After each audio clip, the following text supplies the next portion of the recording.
Welcome you, everyone. Today we are going to conduct the webinar on financial planning and unravel the mystery. That is the first session, and the second session is the equity analysis. The first speaker is our Deepak Gagranisi, and he will speak on first session. And next will be and after 6:30 or 6:70, 6:30 or 6:50. And now we are going to introduce our first speaker. Here the Deepak Gagrani sir. He's a chartered accountant and qualified chartered accountant. He has a rich, diverse experience of more than 19 years in banking and capital markets. He was previously working as senior vice president at HSBC and Securities and Services. Prior to HSBC, he has worked with the Citibank and Price Waterhouse. His passion towards with wealth management and personal finances inspired him to set up Madhuban Finvest. He regularly contributes his views around personal finances and investment across newspapers, radio, online magazines, and social media platforms. So this is the Committee on Financial Markets and Investors Protection of ICAI. We are truly conducting the webinars and seminars for our members and other stakeholders. Now we are welcome you all for this webinar. Sir, Deepak sir, you please take your session, sir, please. All right. Thank you so much, Giva. What I'll do is I'll just share the presentation. Yes, sir.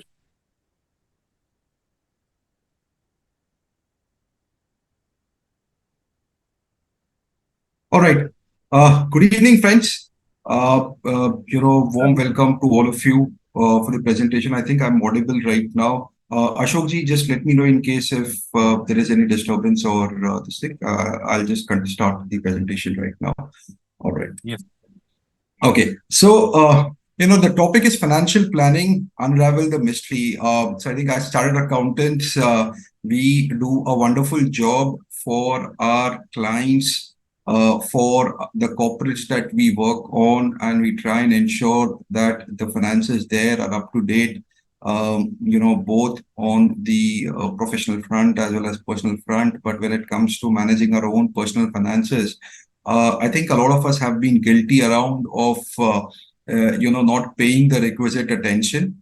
There are many factors, okay, around it, but I think one of the prime factors around is, our inability to let the money work for us. I think it just becomes a lot more, I would say, that glamorous to finally manage our own money. In spite of the fact that we all understand that money has to work for us eventually, okay, for us to, kind of ensure that there is least concerns around on financial freedom, okay, as specifically as we move towards our financial goals. So what do we do? Okay. Now, what really is a financial plan? Now, financial plan is nothing but just an ongoing process, okay, to take some baby steps about our own money, okay, which can help us achieve financial goals of our life. It's basically a 6-step process. Largely starts from in terms of first actually identify what our goals are. I think a lot of times even that becomes a problem. Look at where we are, okay, what is our current position, develop a plan, implement that plan. Okay, I think a lot of times what happens is that till stage 4, a lot of us kind of, are good with it. Okay, but when it comes to stage 5, in terms of an actual implementation, and stage 6, which is monitor and regularly review that plan. Okay, I think that's where a lot of us tend to kind of miss the bus. And that's where it doesn't lead to an effective financial planning. But I think that's how it is. And it's an ongoing process. So as you see, okay, so it's, you start at number 1, you end at 6, and you continue to keep doing that on an ongoing basis. Okay, why is a financial plan very important? I think here, we need to really understand, okay, why would one need a financial plan? Unlike what was the case maybe say about 10 years back or 15 years back, okay, we were more of a savers paradise, which basically meant is that the interest rates typically were good enough on, say, interest rate on bank FDs or kind of a fixed deposit securities, okay, they were good enough to ensure that there is a regular flow of income that comes in, especially even during the retirement part of it, which is actually changed a lot over last 10 years. And we believe and we would continue to kind of keep changing, wherein the long-term trajectory of interest rates is actually on is on downwards. We may have medium-term movements, just like what we've had over last 18 months, where interest rates have actually spiked up. But overall, if you would look at it, the trajectory of interest rates would be downwards. As we move more towards being from a developing economy to a developed economy. The second part is obviously is that having a sound financial plan ensures that there is a focused approach on building a sufficient retirement corpus. Every as life expectancy is increasing. Okay, so the problem is that assuming if somebody were to retire even at 60, today the average life expectancy is closer to about 80, which basically means is there's full almost about 20 good years on an average, okay, wherein one needs to have a corpus which is good enough to take care of the next 20 years. I mean, the next 20 years, wherein there is no active cash flow coming in largely, and it'll be more out of the corpus, okay, cash flow that gets generated out of the retirement corpus, which will help us achieve or maintain the standard of living that we've been used to around. Third, again, I think good financial plan, it acts as a guide to achieve financial goals and milestones in a seamless manner. It is also important to be better prepared for black swan events like what we just had couple of years back, which is the COVID thing, or possibly other black swan events that keep coming in once a decade, twice in a decade, which is typical of this thing. Okay, so a war or a pandemic or any of a similar event around. Okay, so a good financial plan helps us manage that eventuality a bit better. And most importantly, it helps us, achieve financial freedom to be able to focus on other areas of interest. Okay, so I think a lot of us, we would want to focus around follow or what you call it, pursue our passion towards a lot of other areas. A good financial plan, once when we are aware of the fact that okay, yes, our corpus is good enough to take care of a regular cash flow, which means is that then we can pursue other areas of interest, which, and we don't really need to work for money. Money can be an incidental, benefit that comes in. Okay, but the primary focus would be to, follow or pursue our areas of interest. I spoke about having on retirement fund. Okay, this is one in spite of if I would call it, okay, a fairly good uh, you know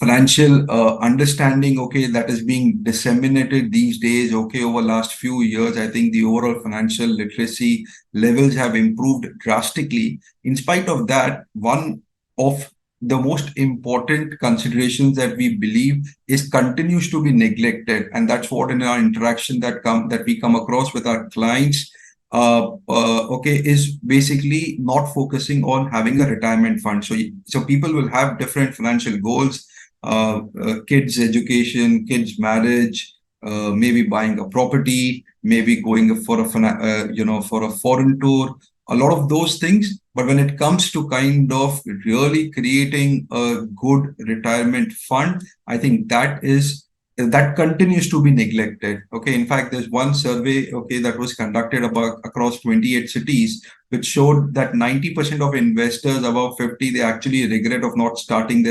not starting to focus earlier on creating that retirement fund. There are 1 in 3 Indians, okay, who believe that their savings will get exhausted very quickly once when the retirement starts. And actually 1 in 4 still doesn't know, okay, where to begin. This is all in spite of the fact that I would believe in one area we are actually overloaded with too much of information, too much of data around, too many social media, platforms, okay, which talk about financial literacy and all. But in spite of that, I think there's a huge gap in terms of what is being relayed and what is actually being practiced around with investors. I think so. It is very important again, to have a sound financial plan to ensure of which retirement planning, okay, is actually one of the most critical elements of having a sound financial plan. Okay, so what are the 4 key elements of a financial plan? So they are basically investments. You have insurance, which is protection, both on life and medical, taxation, and succession planning. So we'll first start with investments, okay, which will form bulk of the plan of the financial plan.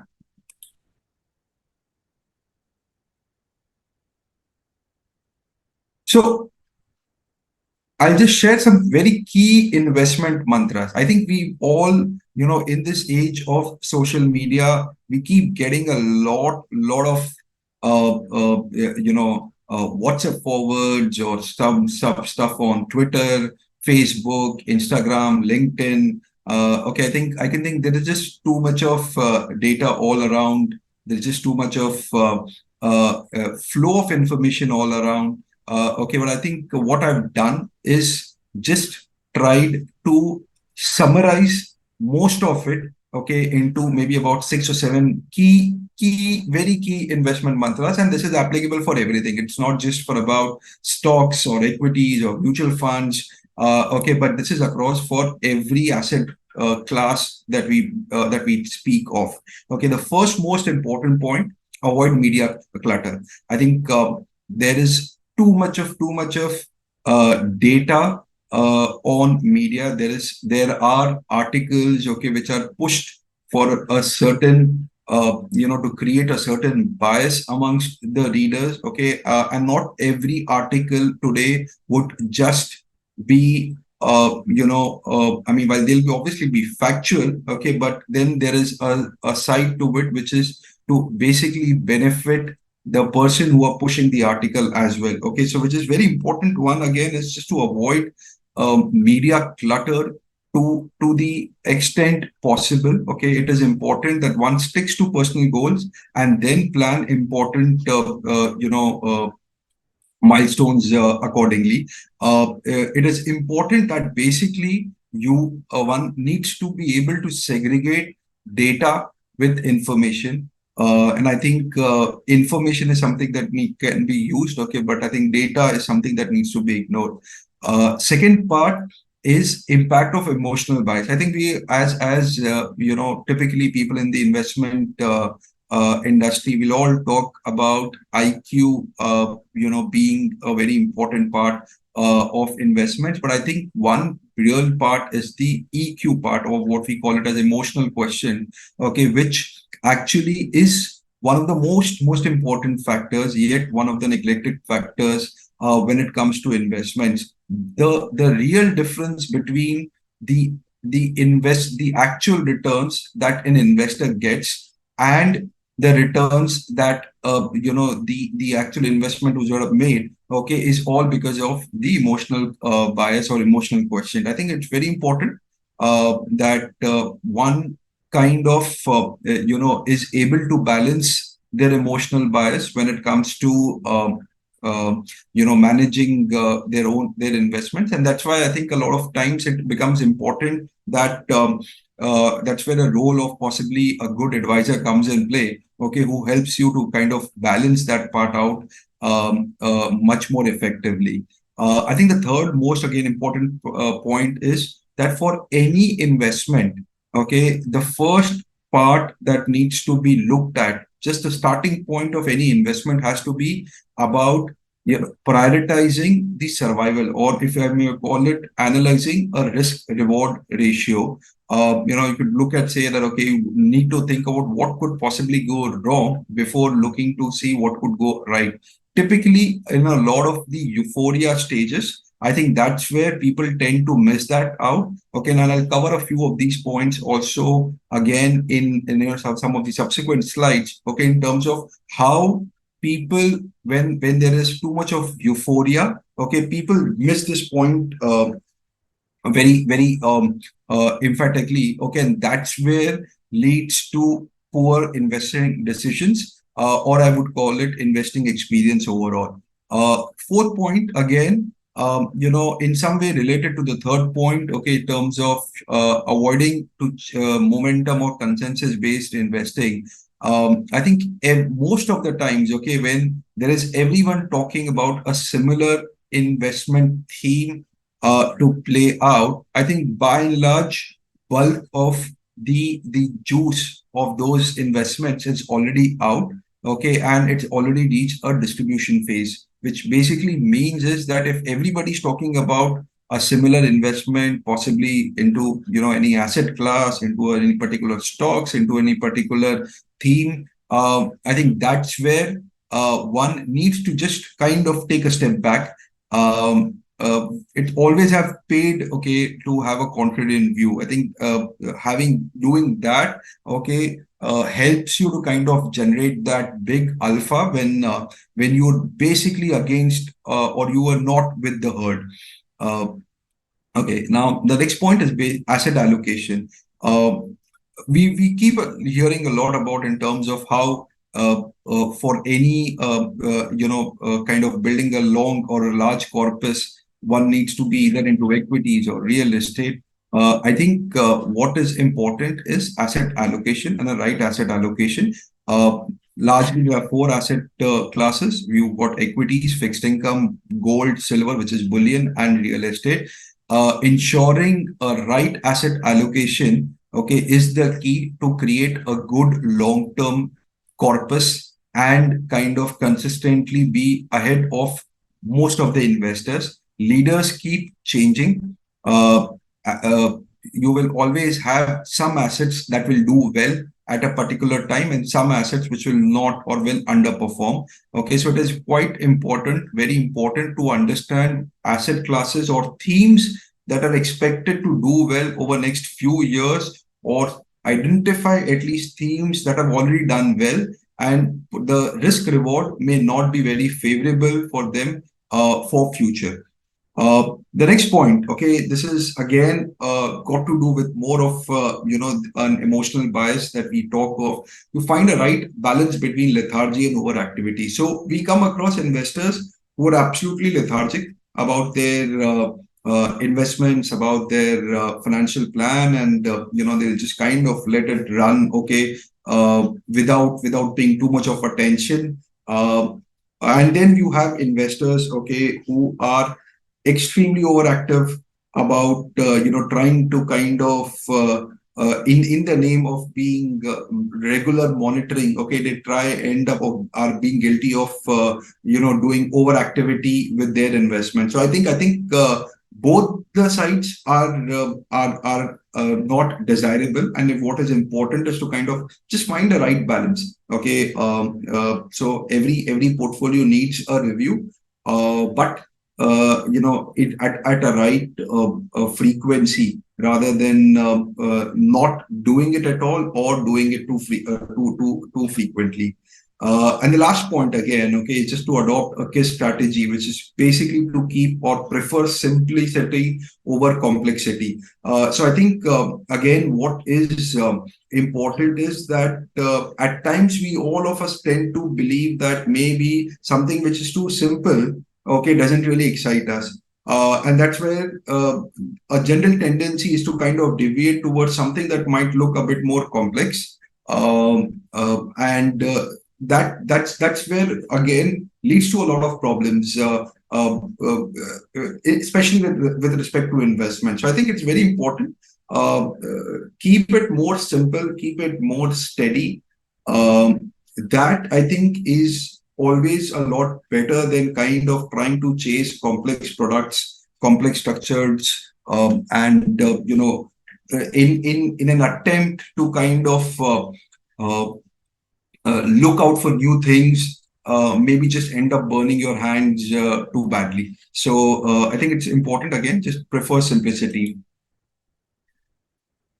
Okay, we spoke about some key investment mantras. We are also, I'll highlight possibly some key investment mistakes. The idea of basically putting it both these across is, it's not that these are some new points around. Okay, but basically, I think if a few of these slides should by itself, if one can kind of try and avoid some of these mistakes around, okay, half the job is done. So I think that is more important. And just keeping some of these things in mind help you have a much better financial plan. So the first one is obviously is to look out for expert predictions or tips while investing.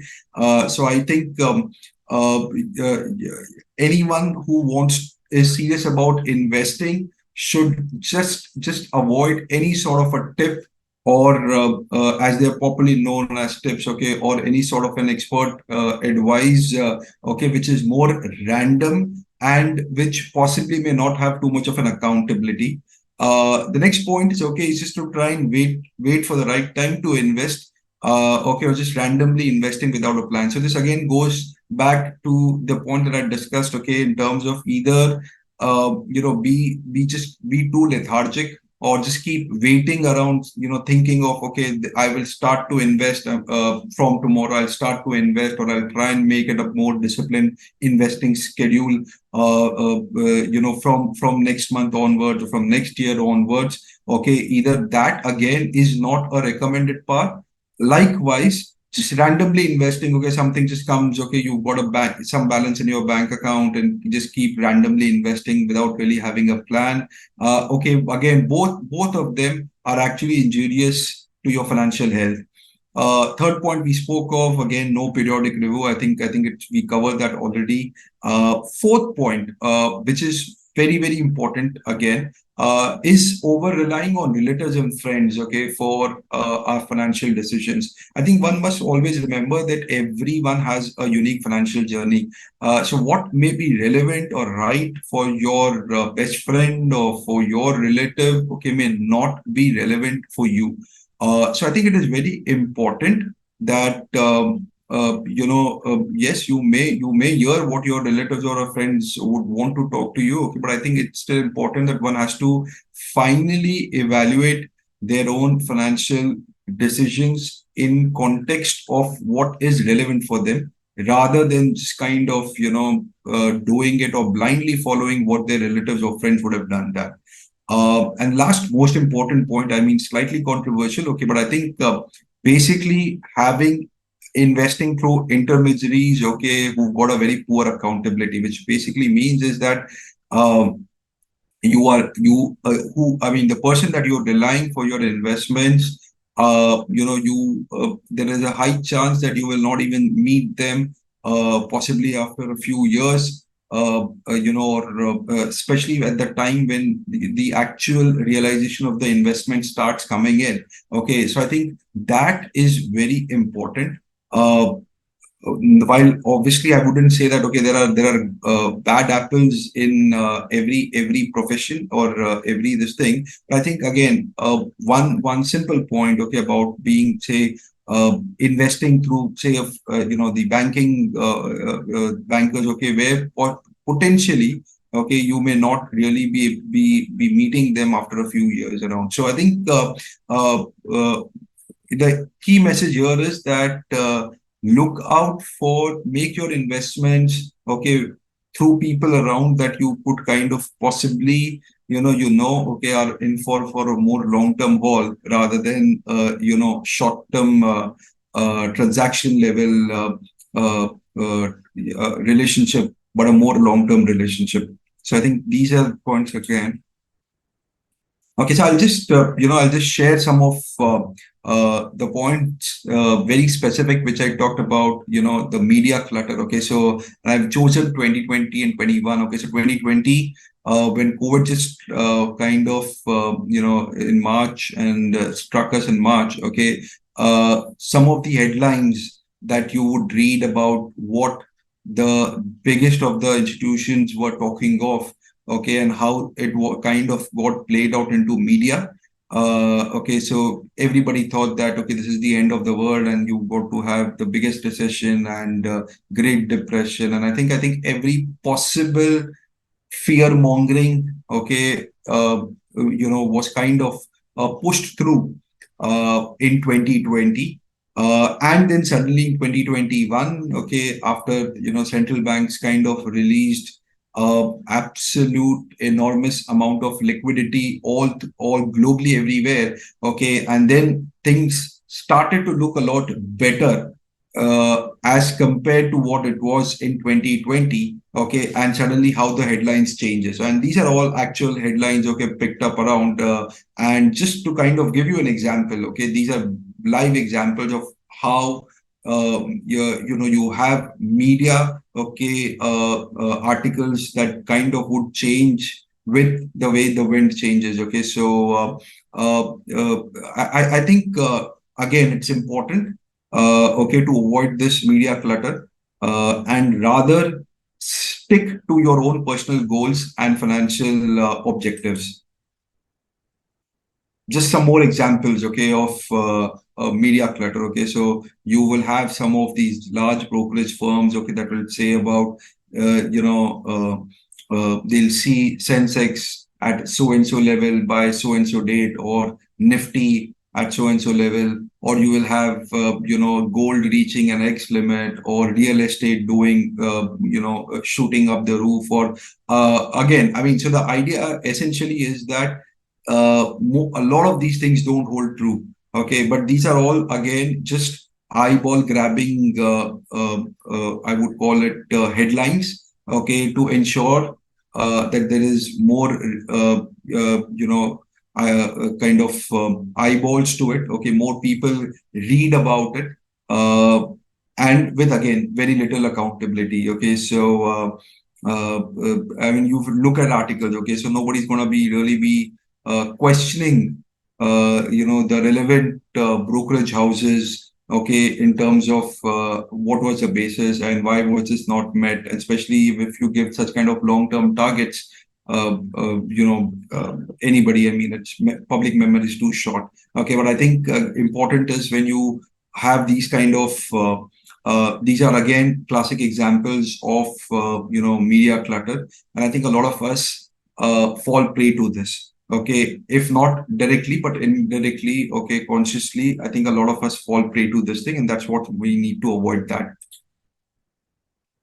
Okay, this I believe is one of the most classic, uh, you know, charts, okay, for any investment uh, one would look at. Okay, so look at any asset class, look at anything around. I think this is a perfect chart of how you would have a pendulum that swings between greed and fear.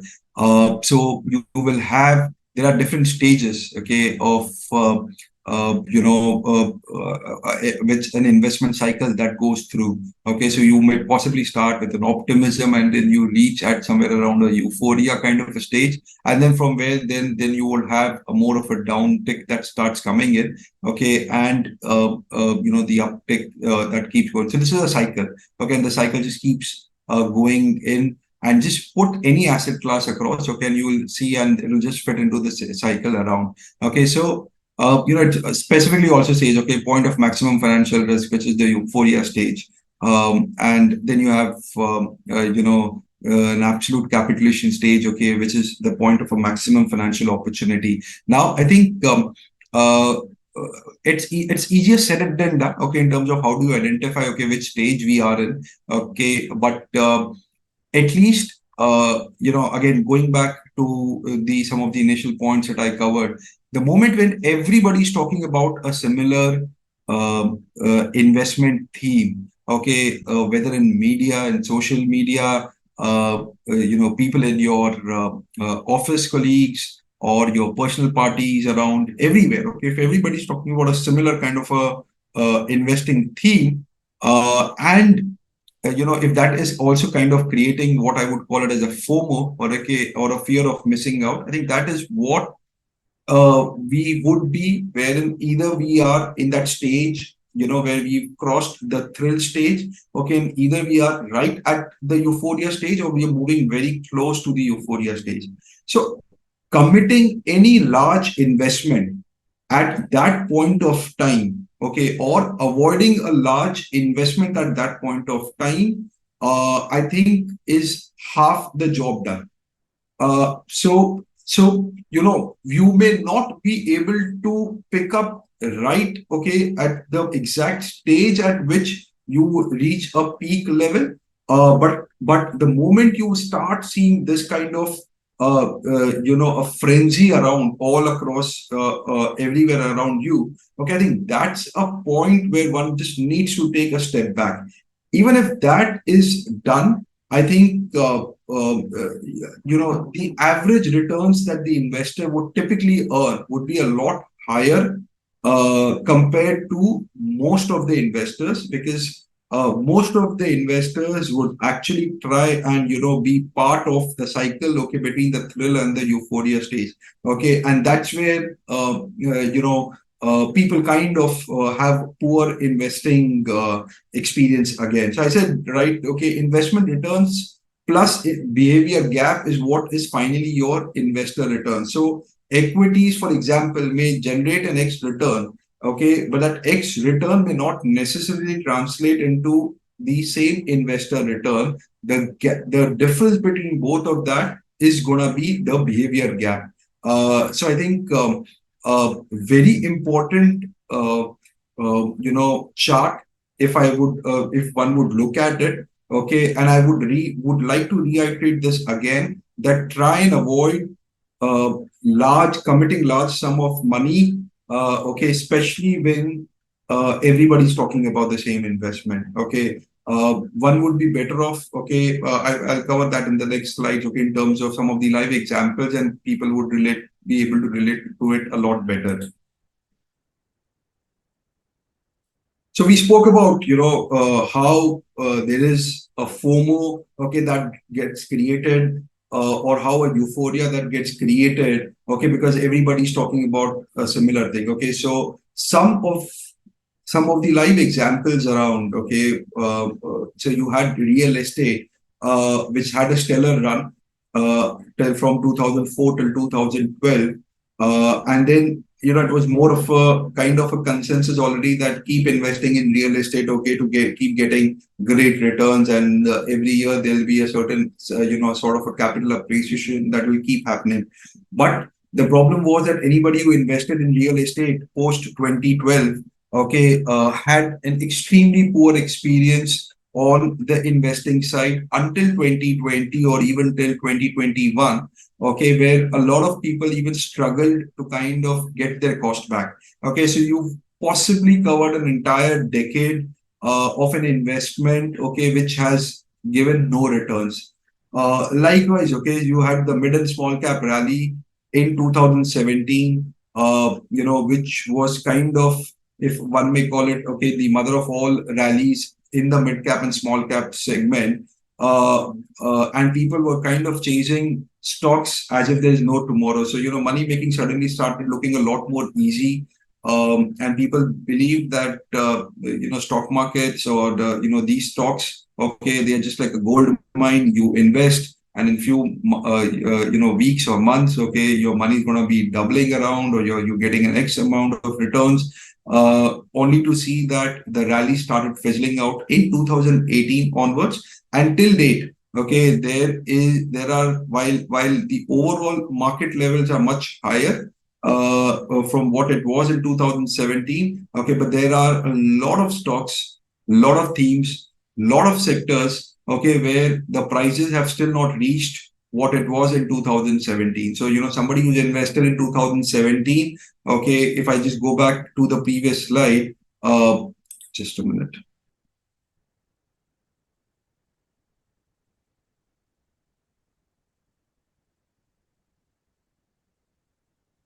okay, you then tend to say, okay, we have become a long-term investor. But the reality is that it will take a lot of time, okay, for investors to even get their prices back.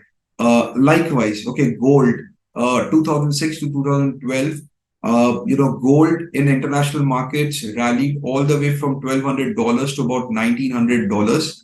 And from there, the real slide started till until 2018, okay, from where gold in international markets, kind of fizzled again from $1,900 to about $1,200. Okay, in India, we did not realize the impact too much because of the rupee depreciation. Okay, but in India also, gold kind of in a way kept was being stagnant around, okay, between 28,000 to about 32,000 per 10 grams, okay, during that period.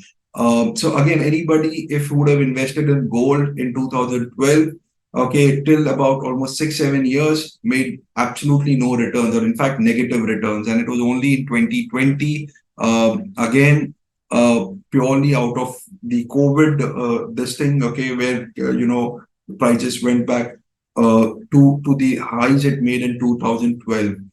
In fact, silver has still date not been able to even come, half close of what of the highs that it made in 2012. Likewise, okay, IT sector, Nasdaq stocks in 2021. So I think in 2021 there was, after the spectacular rally in the Nasdaq stocks in 2020, 2021, I think everyone was just kind of keen or gearing to invest, or made those blunders of investing in Nasdaq stocks in 2021. So people, there were a rush of technology funds, overseas technology funds that got started. You had a lot of platforms, okay, which were enabling direct investments into Nasdaq stocks. A lot of people, okay, kind of invested there, only to kind of see their investments be almost reduced to half by the end of 2022. I mean, fortunately, this year has been good, and some of the investment prices have kind of recovered, okay, at least to the cost. But effectively, for the last 2 years, okay, people have made 0% or are still in negative in this. Okay, so again, the idea of just bringing these examples around, and these are live examples, is only to kind of showcase that the moment everybody is talking of a similar investment theme, okay, bulk of the juice is already out of that particular investment or investment theme. Likewise, okay, if I would look at, how would you do it, or how would you make your investments? Okay, so some of the best investments which are made, it is made at a time when really nobody's looking at it. Okay, so for example, pharma as a sector, was really underperforming during 2017 to 2020. There were a lot of issues on pharma sector per se. I'm talking of the India pharma story. You would have US FDA issues that would keep coming in. The generic prices also kept falling. In all of that, okay, the stocks just kept plummeting around, and pharma, in fact, at an overall sectoral level, the weightage of pharma in some of the top indices also fell drastically. And that was a time, okay, where people weren't really talking about pharma. That was just not in a momentum, and it was one of the dead sectors at that point of time. But anyone who invested during that period, okay, in that 3 years kind of a period, made up for all the returns in just 1 year of 2020. Okay, and it's not about just having COVID, okay, being a trigger point, but I think most importantly, what happened was that because when nobody was talking about it, you did not have to, I mean, the stocks which were underperforming drastically, the overall valuations had become very, very reasonable. Okay, and this was again, in contrast to what happened maybe 3 years prior to 2017, okay, when pharma stocks just went up the roof. Okay, and that that kind of ensured that the risk reward for somebody investing in 2016, okay, was not the best. Okay, and till 2020 wouldn't have even recovered their investment. So again, these are cycles that play in. So it's not just about a particular asset class. Okay, but within asset classes also there are different sub segments. Okay, that one could look at. One could look at different geographies. One could look at different sectors. Different.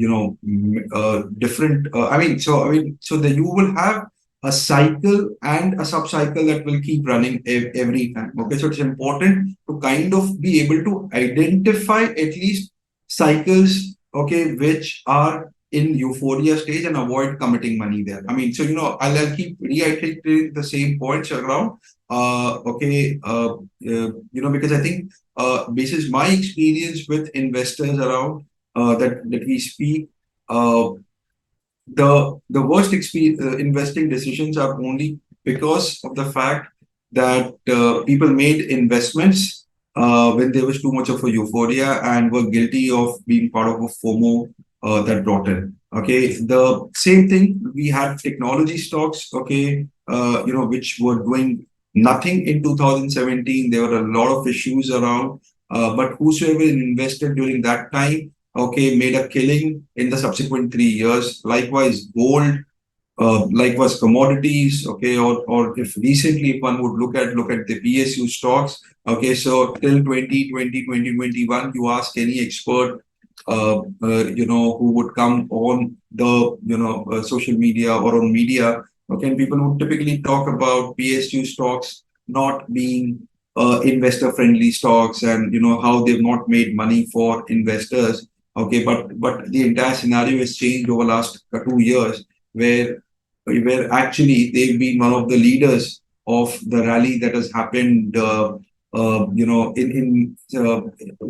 the last 18 months or so, especially if I would call in the last 6 months. Okay, so every sector of every PSU sector has kind of performed around. Okay, and whosoever invested in the PSU stocks in 2020, 21, okay, today again is sitting on great profits, or their investments are doing great. All right. So you have another, so we spoke about, investment. What are the key investing mantras? What are some of the mistakes that one would do while making investments? Okay. And how it kind of pays to have a contrarian view. I think another very important part of any long-term investing, okay, is basically having a sound asset allocation. I think all asset classes have a role to play when it comes to creating your or having a good financial plan. Okay, no single. I mean, I always refer to all these asset classes as possibly building up your own cricket team. I mean, it's a World Cup flavor right now, fever right now. Okay, so which is why, pardon me for my terminologies around. Okay, but it's basically, having players, selecting players from each asset class. Okay, to ensure that you have a team which complements each other. You have a team that is able to kind of withstand possibly maybe swinging conditions, overcast conditions, or at the same point of time when conditions are conducive, okay, be able to kind of score runs at free will. So they're largely any asset class, any asset, okay, that one would look at would typically fall under one of these four categories. You will have either equities, real estate, bullion, or debt. You will, I mean, any even if there is any structured product, or if there's a private equity, or there is unlisted securities, or whatever that you may name it under whatever bill discounting or P2P. You name any investment product, okay, will essentially fall under these four categories.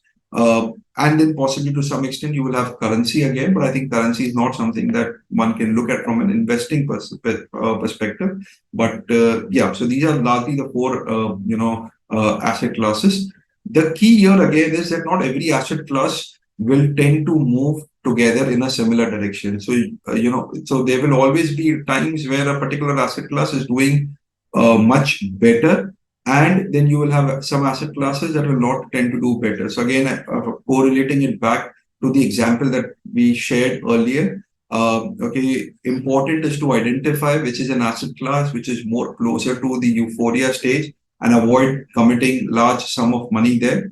Okay, and rather identifying opportunities or of asset classes which are being depressed for a fair bit of time, and see if the risk reward there is more favorable, to try and then kind of look at those asset classes for making taking contra bets around.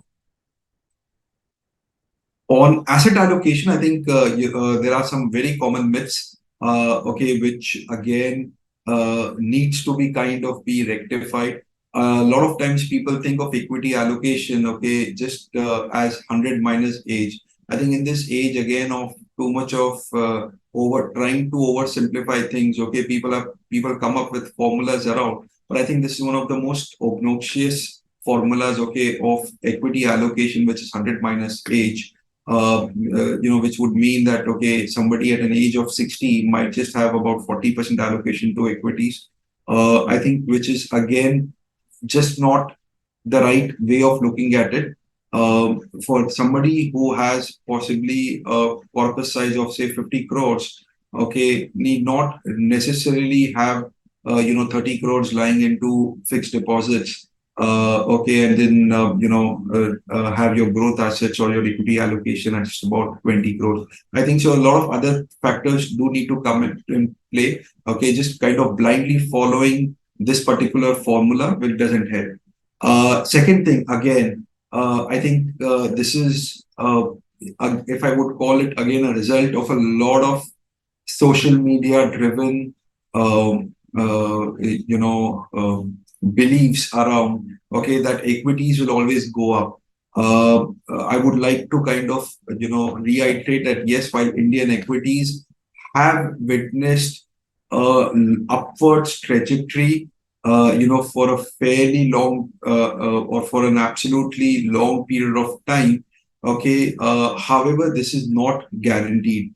So you will have there are economies and there are large economies, okay, which have basically generated zero returns, okay, at an index level, if I may call it, okay, for more than 1 decade around or 2 decades. So you had Hang Seng, okay, which is kind of generated zero returns till date.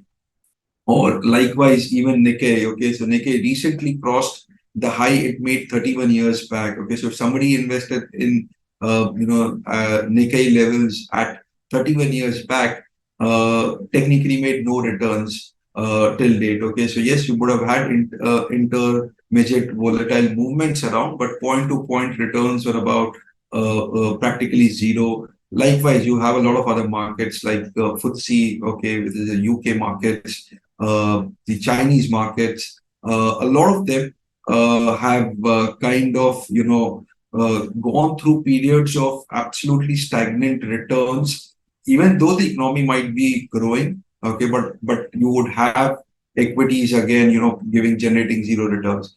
Goes back to the same point that when these indices were kind of reaching to a peak, okay, so there would have been a lot of euphoria and a lot of the potential future growth prospects would have already been factored into the up move that would have got created when the peaks were getting formed. Okay, and hence the risk reward became absolutely not favorable around. Uh, so then you've got another one, which is what most Indians love, okay, with gold and real estate. And people tend to believe that gold and real estate are not prone to correction. But I think some of the recent events around have shown that how if you take the wrong investing decision, even real estate could see correction or gold could see correction. Another important point, okay, people believe that there's no capital loss in real estate, but again, there are enough cases around where people have lost the fortune, okay, all their savings, even when because for whatever reasons, okay, the investment has gone bust in real estate. Likewise, bank FDs will always generate positive returns. Again, it's important to consider the real returns, which is inflation adjusted as against nominal returns. So, in fact, for a large part of recently around, okay, last few years, bank FDs have actually been generating negative, real returns because they've not even been able to beat inflation or inflation that impacts us, not the inflation that would typically be published, but the actual inflation that impacts us. So I think important again that one needs to be cognizant of the fact that you will not have bank FDs, okay, always generating positive returns or gold or silver, real estate not be, kind of prone to correction. So I think all of these will again, finally, if one were to kind of connect the dots, okay, work out the same, chart which I shared earlier in terms of every investment that goes through cycles. Where you reach a euphoria stage and you reach a despondency stage, okay, and it just kind of keeps, okay, the pendulum keeps swinging between these two extremes around. So I think this is one of our favorite, strategies, okay, that we like to adopt around for our investors, which is called as, so you have tactical asset allocation and strategic asset allocation. So a combination of both of this, I think, helps you to, in our experiences, helps to kind of generate returns, okay, which are which would kind of exceed what would typically be an average investor returns that one would make at. Okay, so every asset allocation has basically two parts. So one is what you call it as a strategic asset allocation, which is typically having a specific percentage of an allocation into each asset class. Okay, and one would look to kind of closely have it to like a buy and a hold strategy. So, a specific percentage, for example, okay, depending on the risk profile of the investor, depending on their financial goals, hypothetically, if someone would say, okay, identify to have, say, 20% allocation to equities, 20 to gold, silver, maybe another 20 or to real estate, and 40 to fixed income, or vice versa. So that's what you will have, what you will call it as strategic asset allocation. Now that is something which is basis what you would have some long-term goals and a long-term risk profile. Then you have something called as a tactical asset allocation. So now this is nothing but another subset of an overall asset allocation wherein one is looking to make investments in different asset classes within a percentage range, okay, with an intent to kind of go overweight or underweight. So in very simple terms, okay, it basically means that asset classes where one, believes that it's coming close to a euphoria stage, okay, that's a place where one would look to go underweight, or likewise, where one where, asset classes that haven't done well or are expected to do well, okay, one would go overweight onto that particular asset class. Here, booking profits and holding cash, okay, is very important. Again, and that's a very common phenomenon. So this doesn't mean we are not talking about having a trading view, okay, but these are some more trying to play some more long-term cycles of any asset class, okay, and ensuring that one is having enough cash to be able to take opportunities of distress at the time of distress. Okay, so how does one would typically play, these asset allocations, okay, tactical asset allocation. So for equities, what we typically always recommend to our investors, okay, is that with SIPs and staggered investments, just give time to the market. But in case of lump sum investments, one should intend to time the market. Okay, so this is again a very important point where we're trying to, go overweight onto equities as an asset class as part of the overall tactical asset allocation. Likewise, you will have where one needs to understand or have the ability to keep booking profits and sit on cash.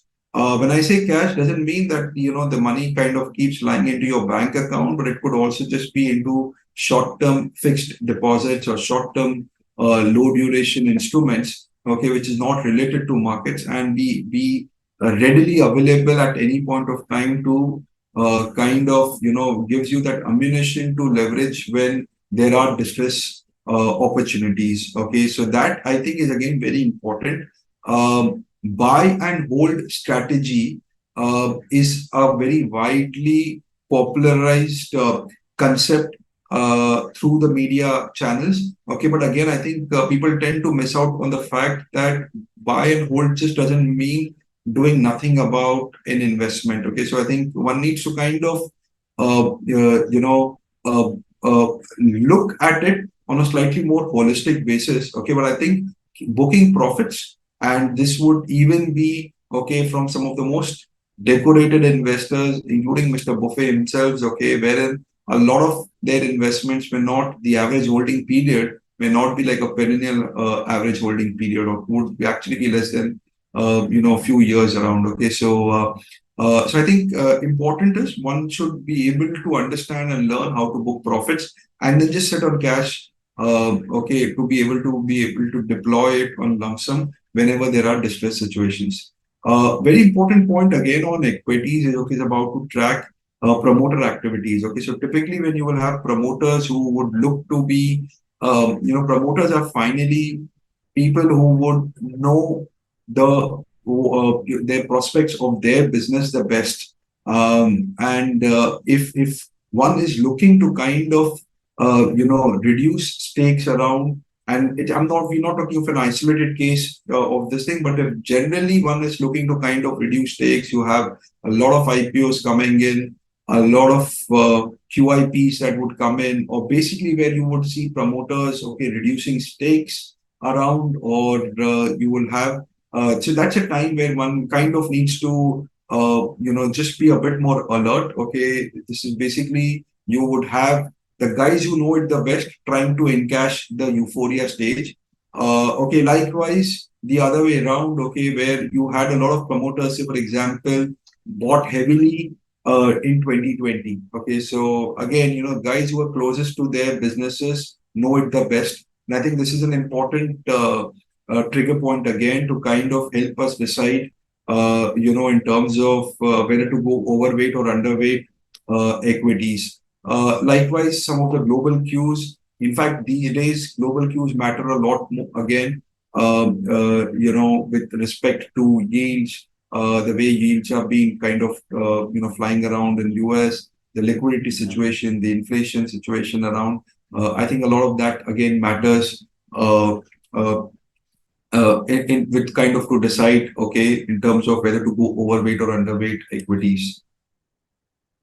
Okay, on real estate, I think the view is, or what we've been observing around, is that leaders keep changing. So just not like equities, okay, but even in real estate, you will have leaders that keep changing. In fact, so we had the large cities like Mumbai, Delhi, okay, which had an exponential growth last year, the last bull run. What we've seen now is that some of the peripheral regions like the MMR region, or possibly the NCR region, then you would have, you will have the tier two and tier three cities, rural areas, okay, which are actually doing a lot better. So, real estate over last couple of years has been doing well. Okay, but I think just as and this is across India, but I think purely if one would look at the percentage returns around, okay, so it's the smaller towns, okay, which are actually outperforming compared to some of the larger cities around. Again, what we've noticed is that in the real estate, I think it's still not where the investor activity is picking up, and it's mostly largely end user driven deals, okay, which are happening in tier one cities. I think purely in terms of whether to go overweight or underweight around would depend on terms of what is the end purpose of having the real estate. So whether it's for an investment purpose or for an end use kind of a purpose. Gold, silver, again, I think it's a cycle that started in 2019.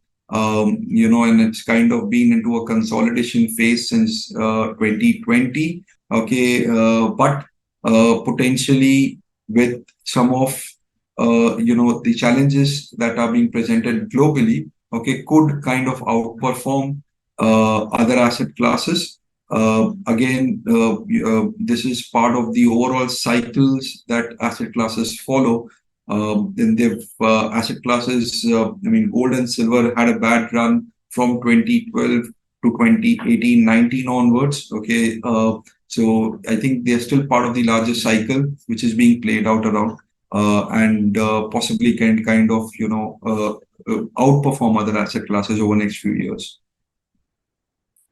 Fixed income again, okay. I think RBI just came up with the policy yesterday. Okay, interest rates would tend to kind of remain stable or move slightly upwards. Okay, and slightly upwards more to kind of the pressures that global yields are kind of looking at. However, what we believe is that current levels are attractive enough for people to kind of create long-term investments in fixed income. Okay, so again, it's time to kind of go overweight onto long-term investments in fixed income, especially for investors looking for a more regular kind of an income. Likewise, what you would have is the overall trajectory for long-term interest rates.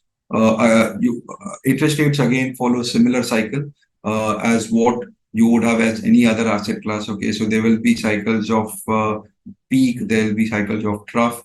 Right now, we believe we are more closer to the peak kind of interest rate cycles, and it would be worthwhile to kind of take confident bets, okay, and invest in long-term papers.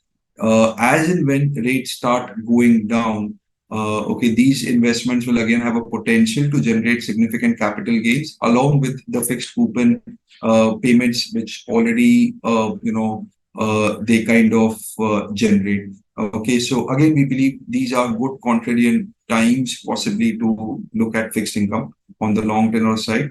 Yeah.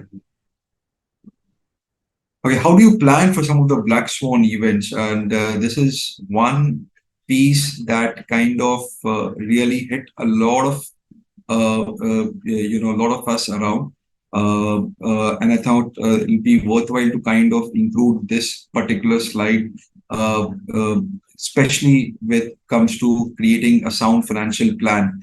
So one would look at, what is a typical retirement plan for Indians? Okay, so you would typically have, having some rental income that comes in through a real estate.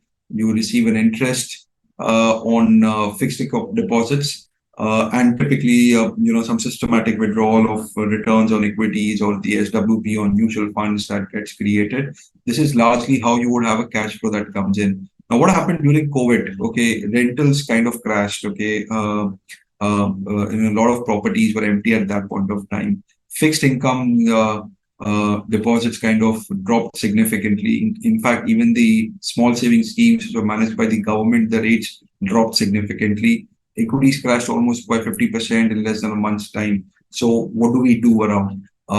Okay, so for a lot of people who are working, this wouldn't have created, COVID did not really create a lot of cash flow kind of a issue. But for people in the retirement stage, I think this was one of a very harrowing times. And we experienced that with a lot of investors who would come to us subsequently around, okay, especially on the retirement side of it. Um, so I think, again, kind of drawing some analogy to creating a cricket team, what most of us keep focusing around is kind of trying to have some more high growth with creating assets like equities, real estate, gold, silver, and we believe that okay, we have a great financial plan.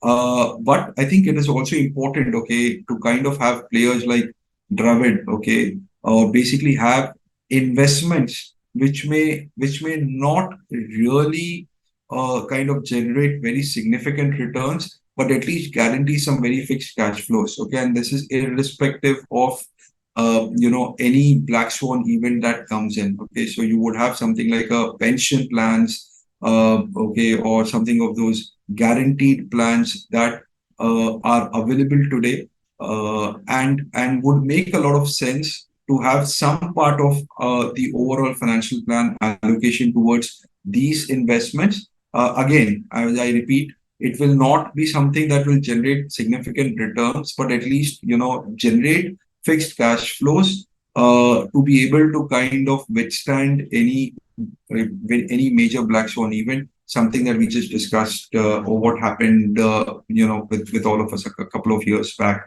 Again, bank FDs cannot really be treated as what I would call it a Dravid in this case, purely because bank FDs again are faced with interest rate risk, and which is why at best they would be more something to kind of take care of some of the smaller cash flow requirements. But when it comes to slightly having a more consistent or a prolonged cash flow, uh, to see through the entire black swan event may not be relevant. Okay, so I think important that one looks at certain pension plans also as part of their overall financial plan.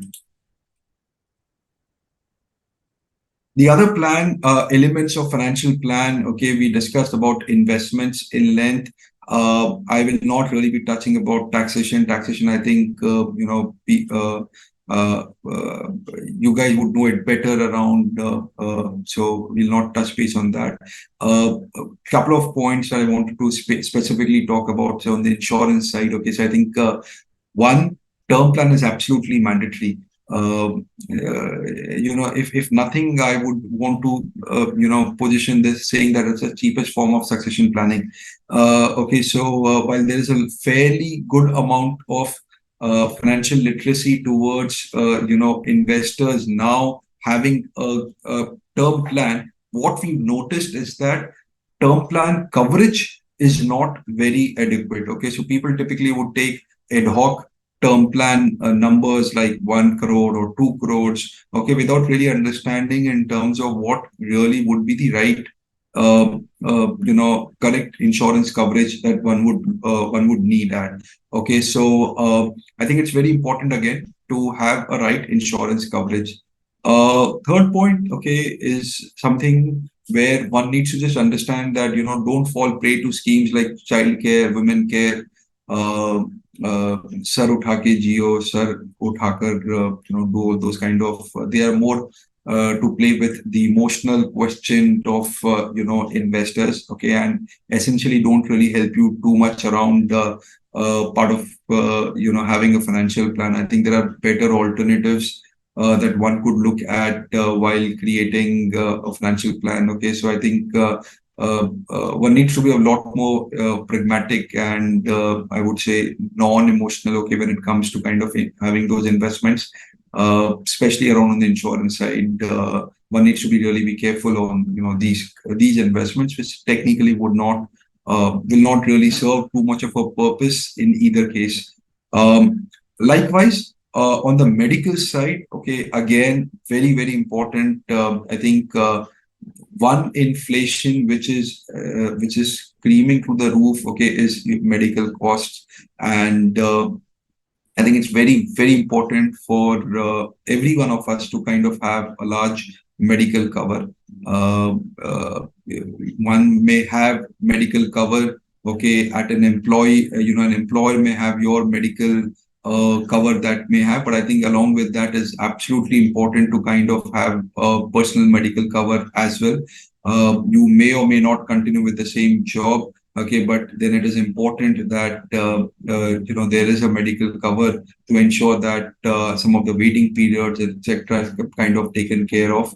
But yeah, while medical premiums are also kind of increasing, medical this thing, but what needs to one needs to understand is a single bill, okay, could kind of just completely make your financial plan go for a toss, okay, if there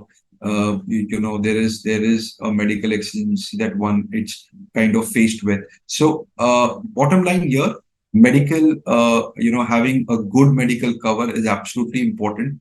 Okay, there are ways and means how one could look to kind of reduce the overall medical premiums. Okay, but important is to ensure that the coverage is adequate. There are no too many terms and conditions that kind of reduce the overall impact of having of the medical cover that one is looking at. So I think very very important part, a very I would say still a very neglected part, okay, amongst most of us, and something that needs to be discussed or be a topmost priority, even before you start discussing anything around on your investments or anything of that sort. I think it's a very important financial plan, element of a financial plan that one must look at. The next point is around succession planning. Okay, I think some of the events that have happened, especially in the last 3 years, okay, reiterated the importance that nothing is permanent. Okay, and it is also important to have an effective succession planning. I think, notwithstanding any age or health condition, a will is a very important element of any succession plan, any good financial plan. Also, one needs to ensure that somebody, okay, is part to the overall. Just sorry.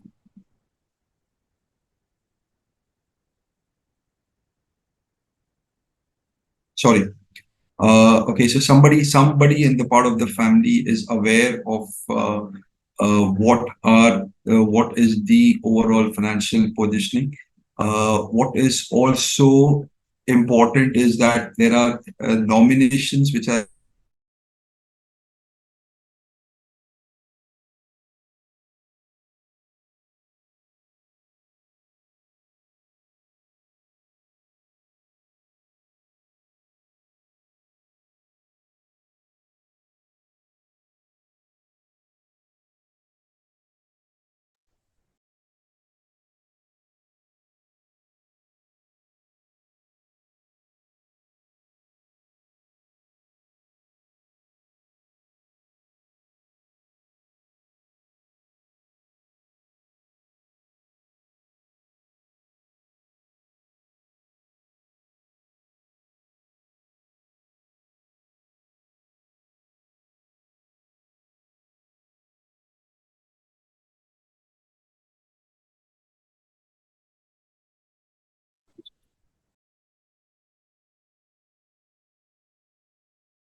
Hello.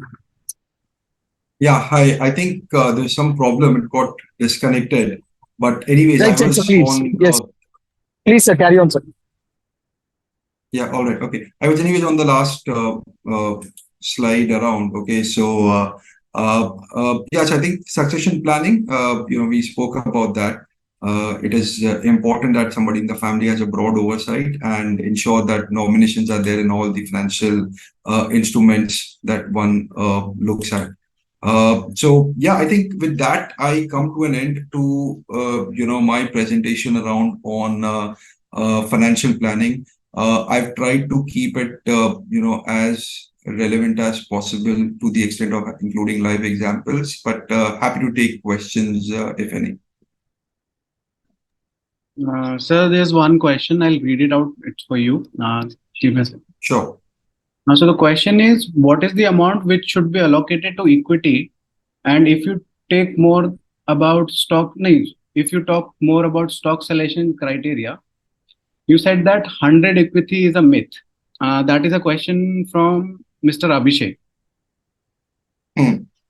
So what I meant was that 100 minus age. So typically, what typically people follow is people would say 100 minus age. So if your age is 50, so your equity allocation cannot be more than 50%. Okay, so that is what would be a myth that in my opinion, I think allocation to any asset class is dependent on a lot of other factors, lot of what is the risk profile of the particular investor, and not just going by simple formulas around.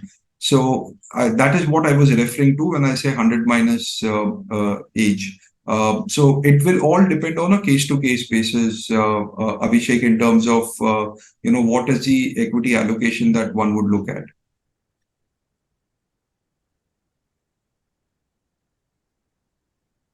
I hope, sir, that answers Abhishek ji's query. There's another question from Mr. Anil Bhattali. He's asking, he's requesting more or less, can you talk about top-up medical insurance and layering? I mean, So I think, Anilji, so I think top-up medical insurance, I think that's a very good measure of how you ensure that you have a good medical cover, and still, the medical costs or medical premiums, is relatively lower. So for example, what is a medical top-up? Here you may have one, so what you call it as a base policy. Say, let's take, for example, a family floater of a 10 lakh rupee for a husband, wife, and two kids. And then you can always take up something like a top up, which could be another 90 lakh rupees, example, okay, for a very small sum of medical premium. That could be offered to you by the same medical insurance company, or you can also take it from another medical insurance company. The basic underlying principle of top-up plans available at a very cheap rate is that for most of the occasions, you will not really be claiming that kind of an amount. And hence, from an insurance company's perspective, the claim, because there is no claim that is coming to them, okay, so the potential expenditure is minimal, and which is why they are willing to offer that kind of top-up plans, and this is across for a much larger, client base at much lower levels. So I think it is very important, and top-ups plans should actually be or are one of the best measures to kind of ensure that you have a good medical cover. So a 20 lakh direct policy or a 10 lakh base policy and a 10 lakh cover top up plan, okay, the second one would be relatively cheaper compared to the first one.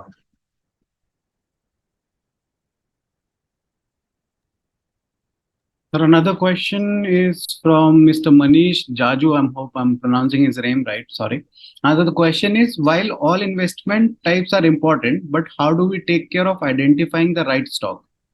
Gold is just gold, or property also is much simple as not like 1000 options, unlike stock. All right. Okay. So, Maniji, you're right that you may have options around in, you may not have options, or you don't have to worry around on gold. Okay. But, with real estate also, you will have a similar thing, just like stocks, wherein which property to buy, you will have different builders, different areas, different dimensions of properties. Again, so, just like how I covered that, you will have, certain areas that will tend to do better vis-a-vis certain areas, okay, where possibly prices would have peaked out, Likewise, you would have that with stocks also. So yes, I agree to the fact that possibly some of the the number of stocks may be slightly higher compared to the base of what you have to compare when it comes to real estate. But I think the problem of selection would be there in either of the asset classes, even in fixed income. Okay, so for example, in fixed income also, whether you would want to go for a bank FD, you would want to go for a corporate deposit, for a P2P lending, for a lease rental discounting, credit risk funds. So I think there are, if I would call an issue around on, the choice of investment for an underlying asset class, that will be always continue. Okay, and I think if one is unable to kind of spend enough time, okay, or on those trying to get into the stock selection challenges and all. I think that's where some of the more professional players, okay, in the form of mutual funds or PMS, okay, that comes into play.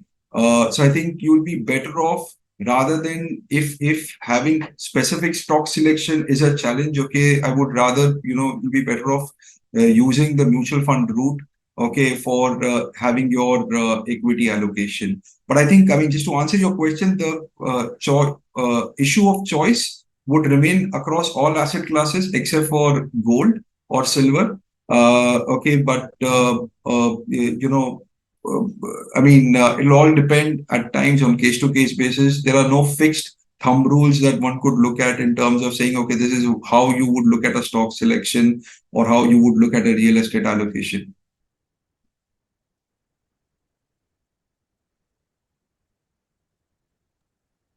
So moving forward, Biswajit Bhuanti sir is asking, should there be any target price for a stock after which one should sell in medium to long term horizon? Yeah, so I think again, while this would depend on a case-to-case basis, but I am definitely of a view that once when you have a specific target-based approach, onto any particular stock, or for that matters, even say investing into an equity mutual fund, okay, or it is important to regularly keep booking out on profits. Now, the modus operandi can differ on case-to-case basis. Okay, so it could be a scenario wherein people could kind of look to kind of say make partial profit booking, okay, and just go underweight. So that's the key there again. Okay, so go underweight on a particular stock by doing partial profit booking. It could be a case where they believe that this is in a way fully priced in. Okay, and there are long-term peaks that could have been formed. Okay, so that also then could mean that they will they should book it out completely. So this will depend on a case-to-case basis, but I think at least partial profit booking and ability to go underweight on a particular asset class or a particular stock also could be important around. Now, for example, currently we've been advising. I mean, there's been a good rally amongst mid cap, small cap stocks of late. Okay, so no, there's no harm in kind of going a bit underweight there. Okay, continue to keep your overall equity exposure a similar manner. Okay, but stay shift some of that money to some of the more large cap names or large cap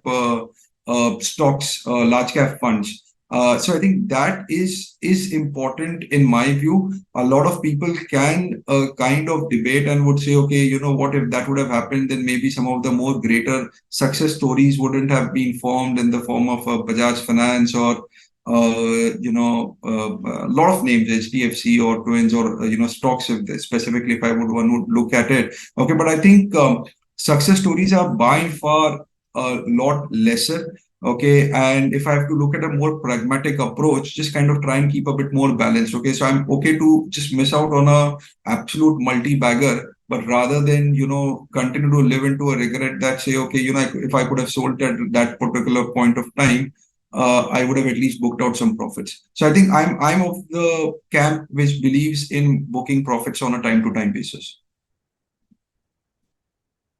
Sir, lastly, sorry. Yes. Mr. Ramakrishna asks, how will one know which is the right time to invest in a particular segment? Sorry, Animesh, your voice was cracking. Can you I'll just repeat repeat the again, sir. question? Mr. Ramakrishna is asking, how will one know that it is the right time to invest in a particular segment?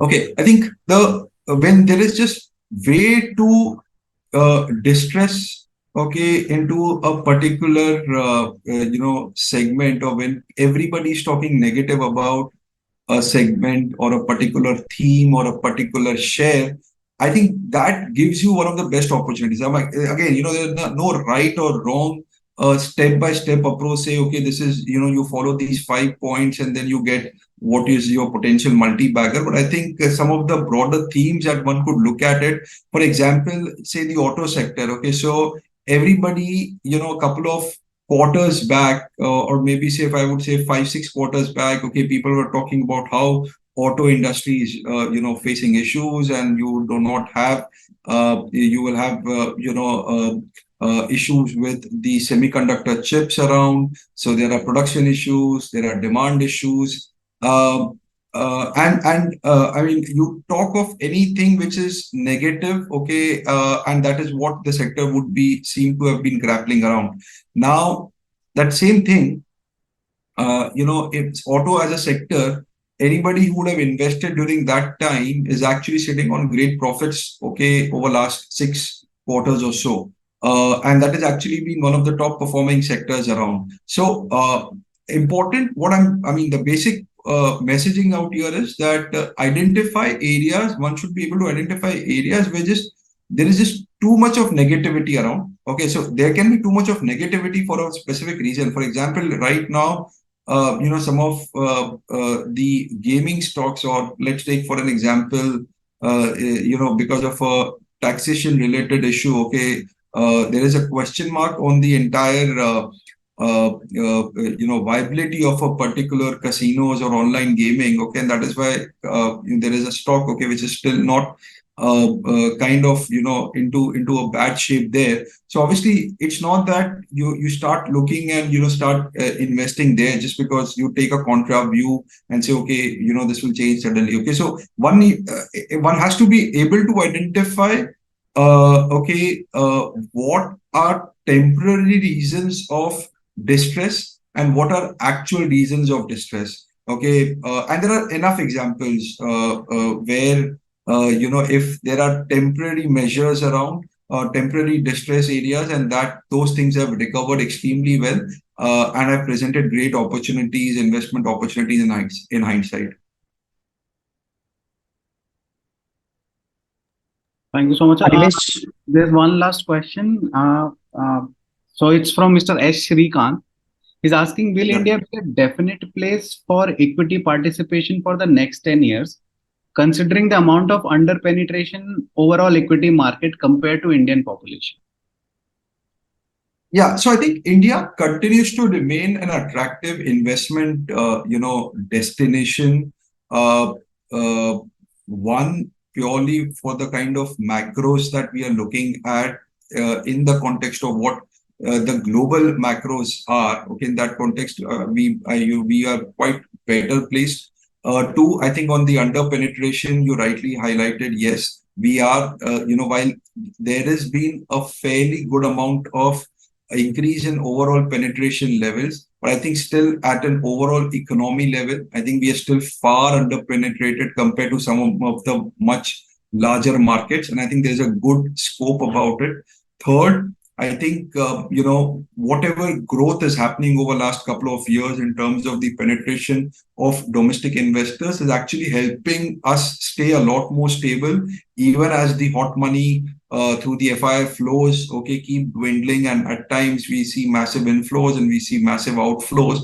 Okay, but our markets to that extent have remained a lot better or a lot more stable compared to what it could have been if not for the increase in participation penetration. But I think with all the positives out here, I think there's one area of concern which is around the valuations, and I think we are no longer cheap market. Okay, in fact, we are one of the most expensive markets right now in the world, and I think that is somewhere at some point of time, possibly, the risk reward, okay, of just staying invested in India may not really be kind of conducive. Okay, so if our earnings don't grow up or continue to match up to the extent of how the prices have been built up, then we could also enter into zones of stagnation at a broader market level. Individual themes, individual sectors may continue to do well,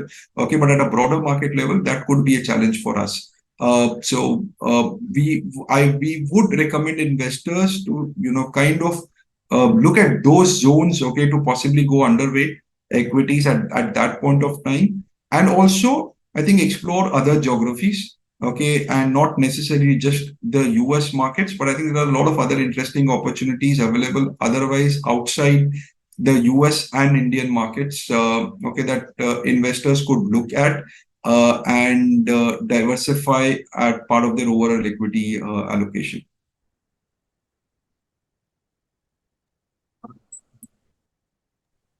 Animesh, is that all? There's one more question. So it's from Diaz Kanubhai Riani. I'm hoping I'm pronouncing it right. I'm sorry in advance. So the question is, how can we know market is undervalued or overvalued?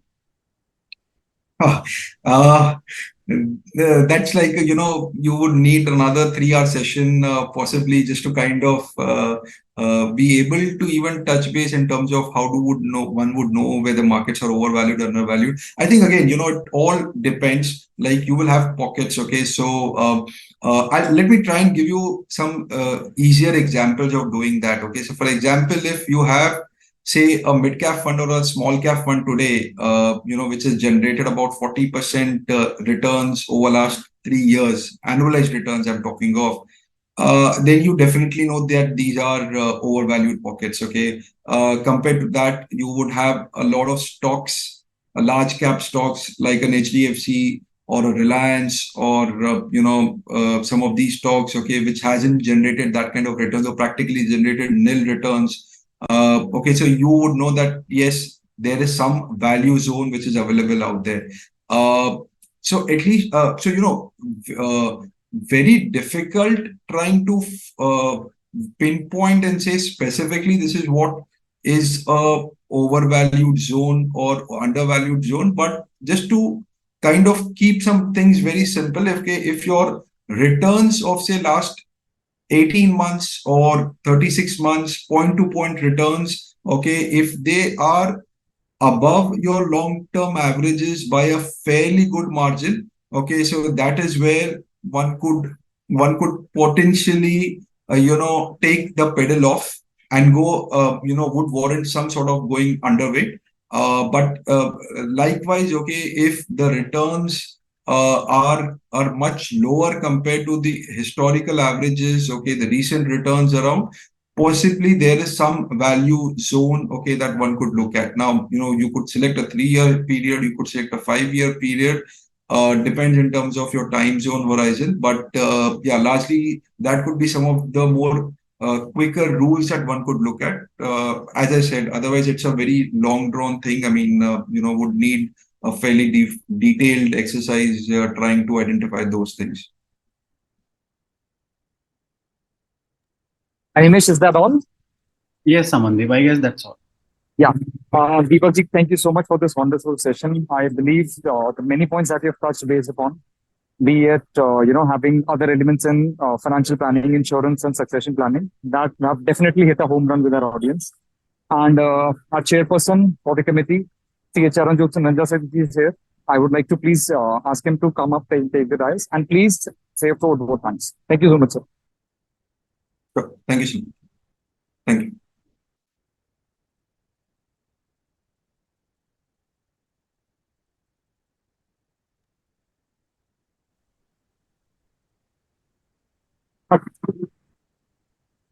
Charanjot sir, are you there? Yes, I'm there. Yes, sir, please. Hold for a second, 1 second.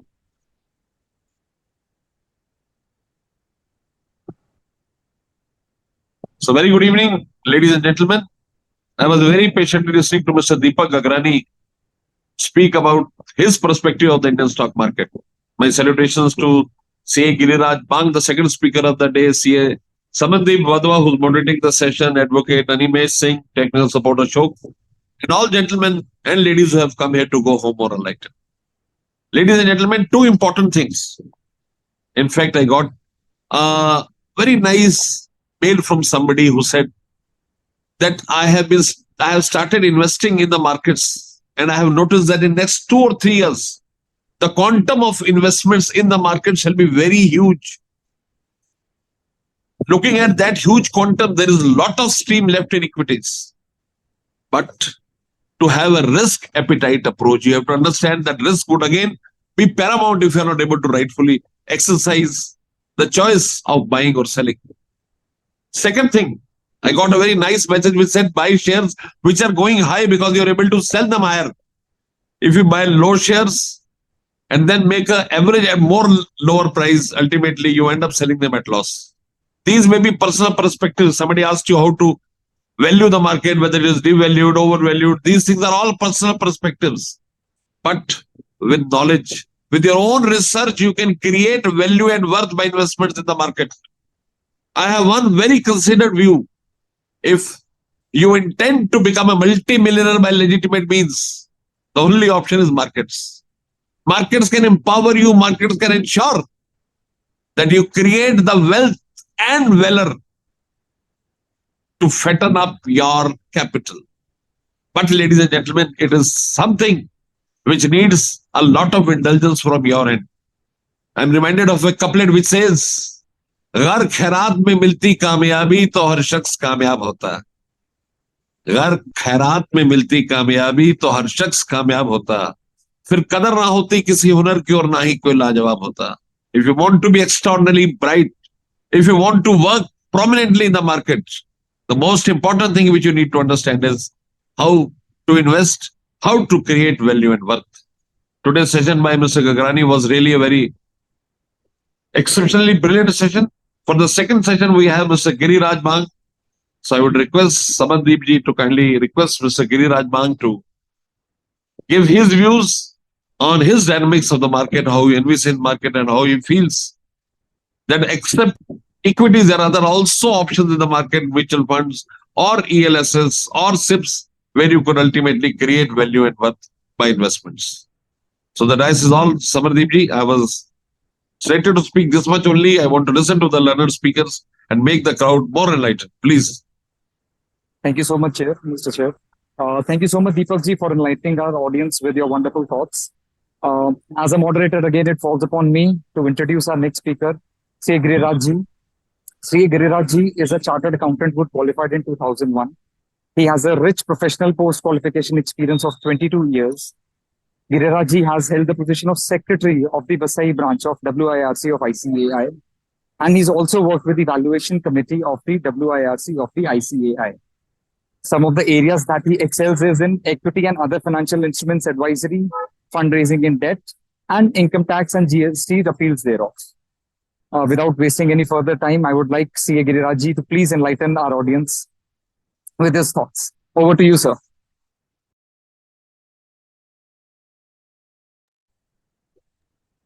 Sir, are you there? Yes, sir. Yes, sir. Am I Your audible? camera is off, sir. Yes, so you're audible, sir. Your camera is, yeah, it's on now. Yeah. Please, sir, It's the on now? stage is all yours. Thank you, Samandeep ji, for the wonderful introduction. In the beginning, I would like to thank you, our CCM, Sir Charanjot Singh ji Nanda, who gave me the opportunity to share my limited knowledge which I have gathered during my journey.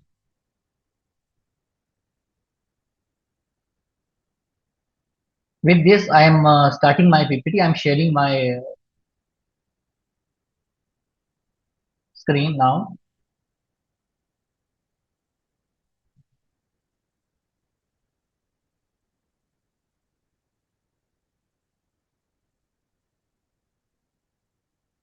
Yeah. My screen is visible, sir? Okay. Very much. Please go ahead.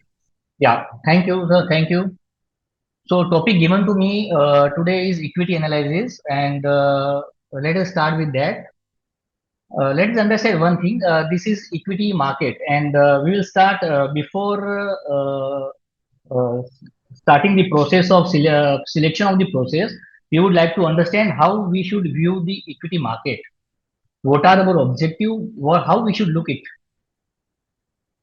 Now, what are our objectives while coming into the equity market?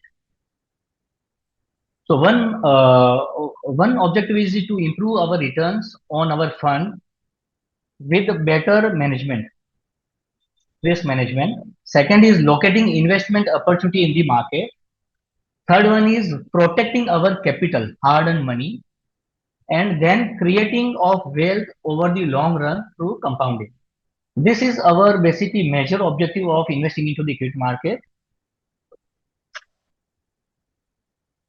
Now, what should be our return expectation? As I tell you, returns, our returns are like we need better returns than other debt financial instruments. Yeah. In the equity market, we are looking for better returns than other debt financial instruments. We have the options either to invest in the debt market or into the equity market. In the debt market, like we get returns of say 6 to 7%, which is also not tax efficient. We have to pay heavy taxes on that. Other than that, first criteria is at least we are expecting that we should earn at least interest which we earn in the debt market. Second step that we look into that is we should earn returns which is better than the market gives us. Say if the market gives the return of say 12%, we should put our all the efforts and grab the opportunities so that we can better up our returns. And if market gives us say 12%, we should be able to make at least 15% returns. What are the reasonable returns? If we ask anybody, what are your expectations from the market? We get the answers like people expect are doubling their money in the 1 year. Someone say we want multi beggars. Some people wants to earn 50% kind of returns. So we should have a realistic approach while expecting our return. So based on our expectation, we can then proceed for the investment and then pick the stocks which meets our requirement in terms of our return expectation. Please understand returns are depends on the corporate earning, and practically speaking, we cannot get more return than the corporate earnings. If corporate earning is say 15%, our returns also through investment into equity market would be around 15% only. And bear this in mind that this reasonable return of 15%, which is tax efficient, this is also much better than the return you get in your debt instrument, which is 6%. So if we have correlation between our returns and the corporate earning, this will give us the better picture and better idea of the investment.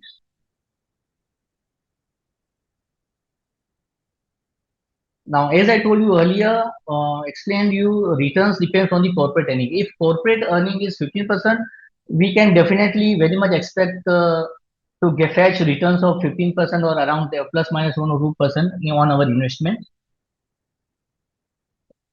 For picking up the proper script, we need to follow proper processes, which we learn later in our slide. We should look for the opportunities for grabbing proper investment opportunities. In short run, our stock prices can be high or low. It can run ahead of fundamentals or it can be behind of fundamentals. In the long run, stock prices eventually falls with the fundamentals. If you see stocks like Reliance, like HDFC banks, they have done well fundamentally during all the last 7 to 10 years, but their stock prices have not shoot up as compared to the fundamentals. And in that situation, we can look for the opportunities of investment into these kind of instrument, these kind of script, and definitely on one fine day, your stock prices would match the fundamentals and it will shoot up certainly. How we should look investment into the equity market? See, we need to understand that we are not here trading or buying, trading in cash market or trading into FNO market is more of a speculation. We understand there is no consistent, or there is no reasonability or consistency that we will certainly make profit. There would be either unreasonable profit or unreasonable loss we can end up. But while coming to the equity,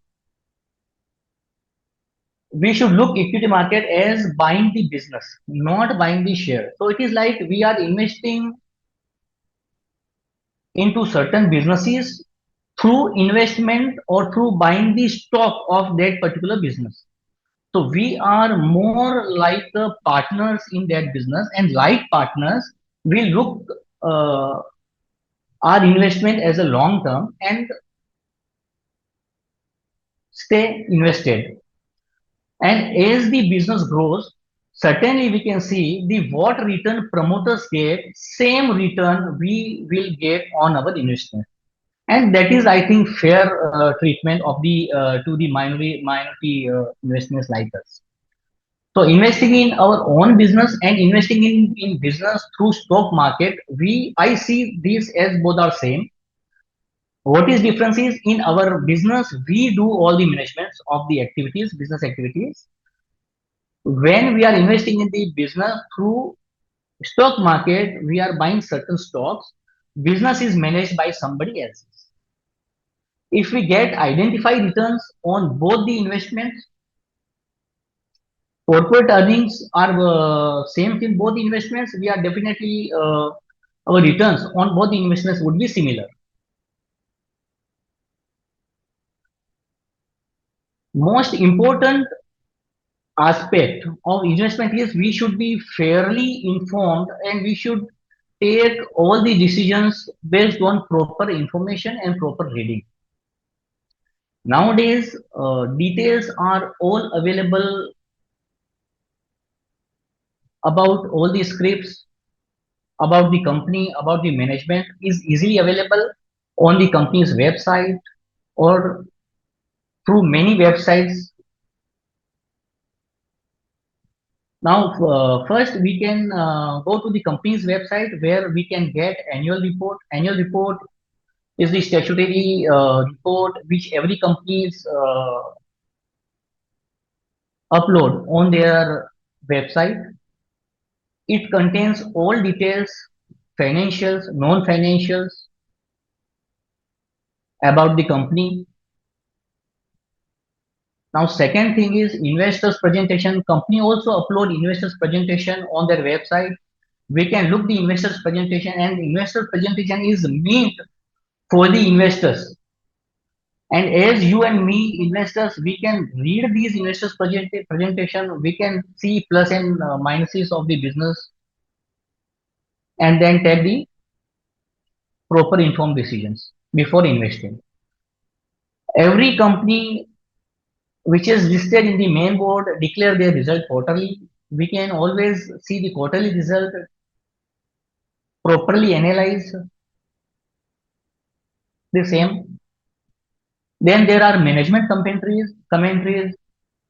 After declaring the result, many management comes on the business TVs and explain the results, answer the many multiple questions raised on the result. They give the future outlook of the companies, future planning of the companies. So these are also very much important. We should certainly look into that. Then there are many brokers who covers multiple companies listed in the stock market. These reports are also an analytical report They also ask many questions to the management, and they read the quarterly results, annual report, and many things, and then they prepare their views about the company. So we can look into brokers report as well. Then there are many developments which are posted on the company's website. We should not we should look into all these developments. We should ensure that we do not miss any kind of informations or any kind of developments. These all may impact our investment decisions. As you say, all the informations are very much easily available. Only we need to make the efforts is build up an habit of reading at least some time into these informations. Uh, Here we look for the opportunities in the equity market to better up our returns. As I told you earlier, if our returns our returns would be similar to the returns which the corporate earning the company fetch. Now these are the three scenarios. There is one is stock price, then another one is values, which we can say it's a fundamental.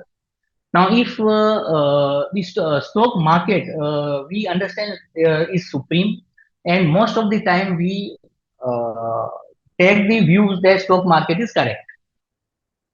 So that by when we say our view is stock market is correct, most of the time, then we understand that the prices which is listed on the stock exchanges, they take care of everything. They take care of their corporate earning. They take care of future outlook of the company, and their view it is the views of average views of all the stock market participants.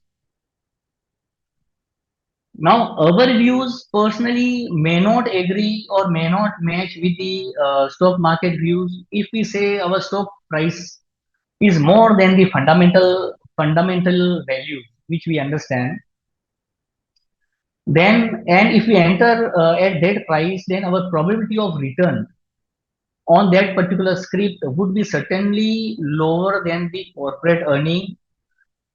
Here, our understanding is we are investing in the stock which is a little bit or more overvalued. Now, third position is where we see where our view is stock price on the stock exchange are less than the fundamentals. So here we understand, say if our fundamentally we say we understand value should be 110 and stock is trading at a price of 100, then here we are seeing the opportunity that we are getting the price of cheaper by rupees 10, and this 10 rupees is the margin of act as a margin of safety for our.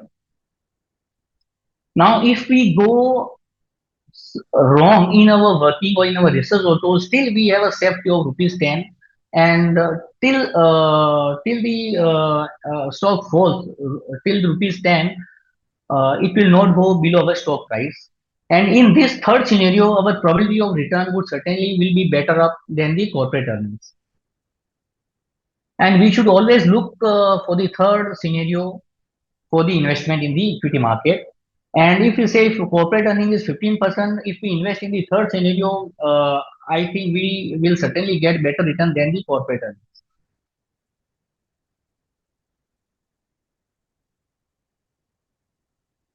Here in the market gives us many opportunities, and we should always keep our eyes and ear open, and we should always keep on looking for the opportunities in the market. When we say opportunities in the market, I mean to say that whenever we are seeing that we are getting better quality stock at a lower valuation, we should be able to grab that. Now, our understanding is whether the market is in the bull phase or in the bear phase, always somewhere we can see the opportunities going on. For example, during Corona, whole market was falling except the chemical and pharma. So these are the sectors that done miracle which they have not done in the past many years. Currently, we can see like public sector banks. Nobody was touching these banks. Defense is the sector booming now. Power is booming. Railway is booming. Infra is booming. These are the sectors which people used to stay away from these. Now we need to understand what is happening in these sectors, whether fundamental are really changing or have changed, why these sectors are booming. Public sector banks have doubled in the last few months. The same way defense powers, the company like REC, which was trading at 100 or below 100, is now trading at 170. Now keep the eyes on rotation of sector. If we say one sector is overvalued and another sector is undervalued, certainly the money would flow from the overvalued sector to the sector which is undervalued. So this is how we can get better return than the return which the market gives us. And one more opportunities we can look into it is when the market is falling. When the whole market falls and our stock which we like that also falls, and reason is not specific to that particular stock, our stock is also falling because the whole market is falling. Here we can look up to the opportunities to pick up those scripts which we like, and you will see we can get around 50% of the returns in the next 1 year. And this is evident from the past, which we'll see in our later slide. One more important while making investment is risk management. We should pick up the script or stock which is leader in their sector, or the stocks which have capability of becoming leader in the coming time. So I mean to say these either leader or their stock which has capability of become leader is certainly has the quality business. This will safeguard our capital.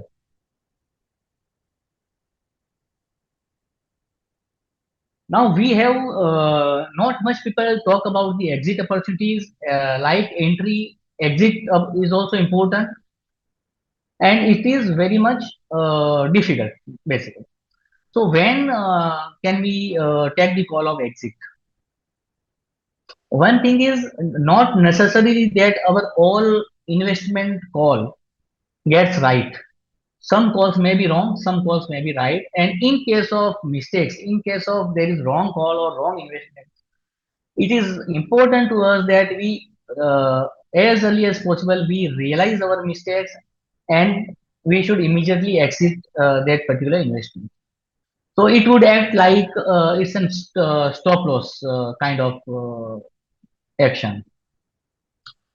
Then there is change in environment.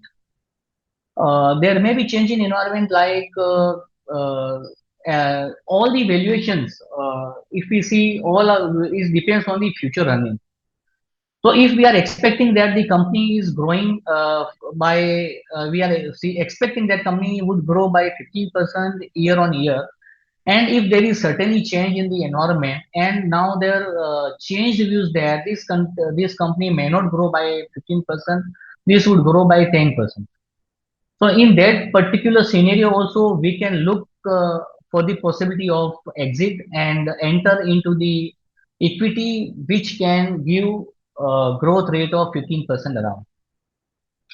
That is, if as all we know, our capital, whatever amount of capital we have, always capital is limited, and we always try to earn better returns on our capital. So if we see the better opportunities available in the market, which can give us say 20% return, and in our portfolio there are companies which can which is we are expecting to give returns of less than 20%, then we can exit that particular company and invest in the company which gives us, or we expect to gives us returns of around 20%. And next is when we say prices is too high and way ahead of fundamentals.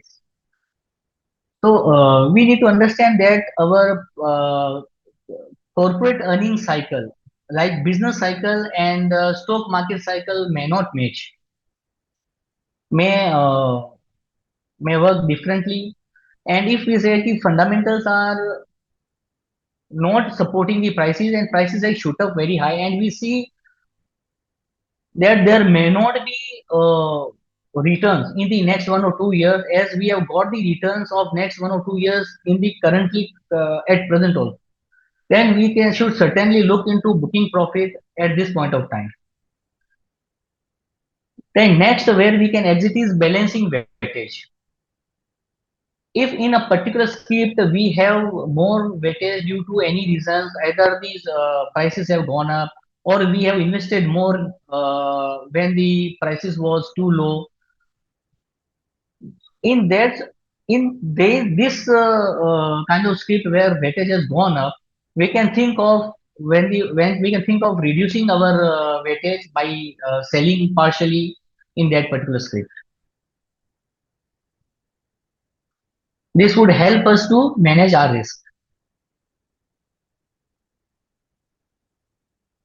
This is the we want to say in this script that how or what kind of returns we could have made in the market had we invested during the time when the market crashed. Now, say in 2000, market gave us 44% returns, and in 2001 there was crash of 26%. 2002 there was no return, and three again there was 14% minus return. So here we can see the fundamentally during that time 1 to 3 companies were doing well. Corporate in the companies where corporate earnings were well, but they were not doing well in the stock market because of the market scenario. In those companies we could have invested during this time 1 to 3, and in the 4 we would have faced the return of 81%. In 2009, when there was crash in the market, there was negative return of 35%, and we see if we had invested in during this time, in 2010 we would have earned the return of 73%. Similar scenario was there in 2020 when there was Corona time. Market gave returns of minus 26%, and had we invested during that time, we would have earned return of 71% in the next 1 year. So history tells us whenever there is fall in the market, significant fall or crash in the market, we should look that particular point of time as the investing opportunities. We could select the companies where fundamentals are sound, corporate earning is good, and prices are just falling just because the whole market is falling. So this is the best scenario for our investments. Now there are various corporate events. We can look at all the corporate events as an opportunity to invest or exit.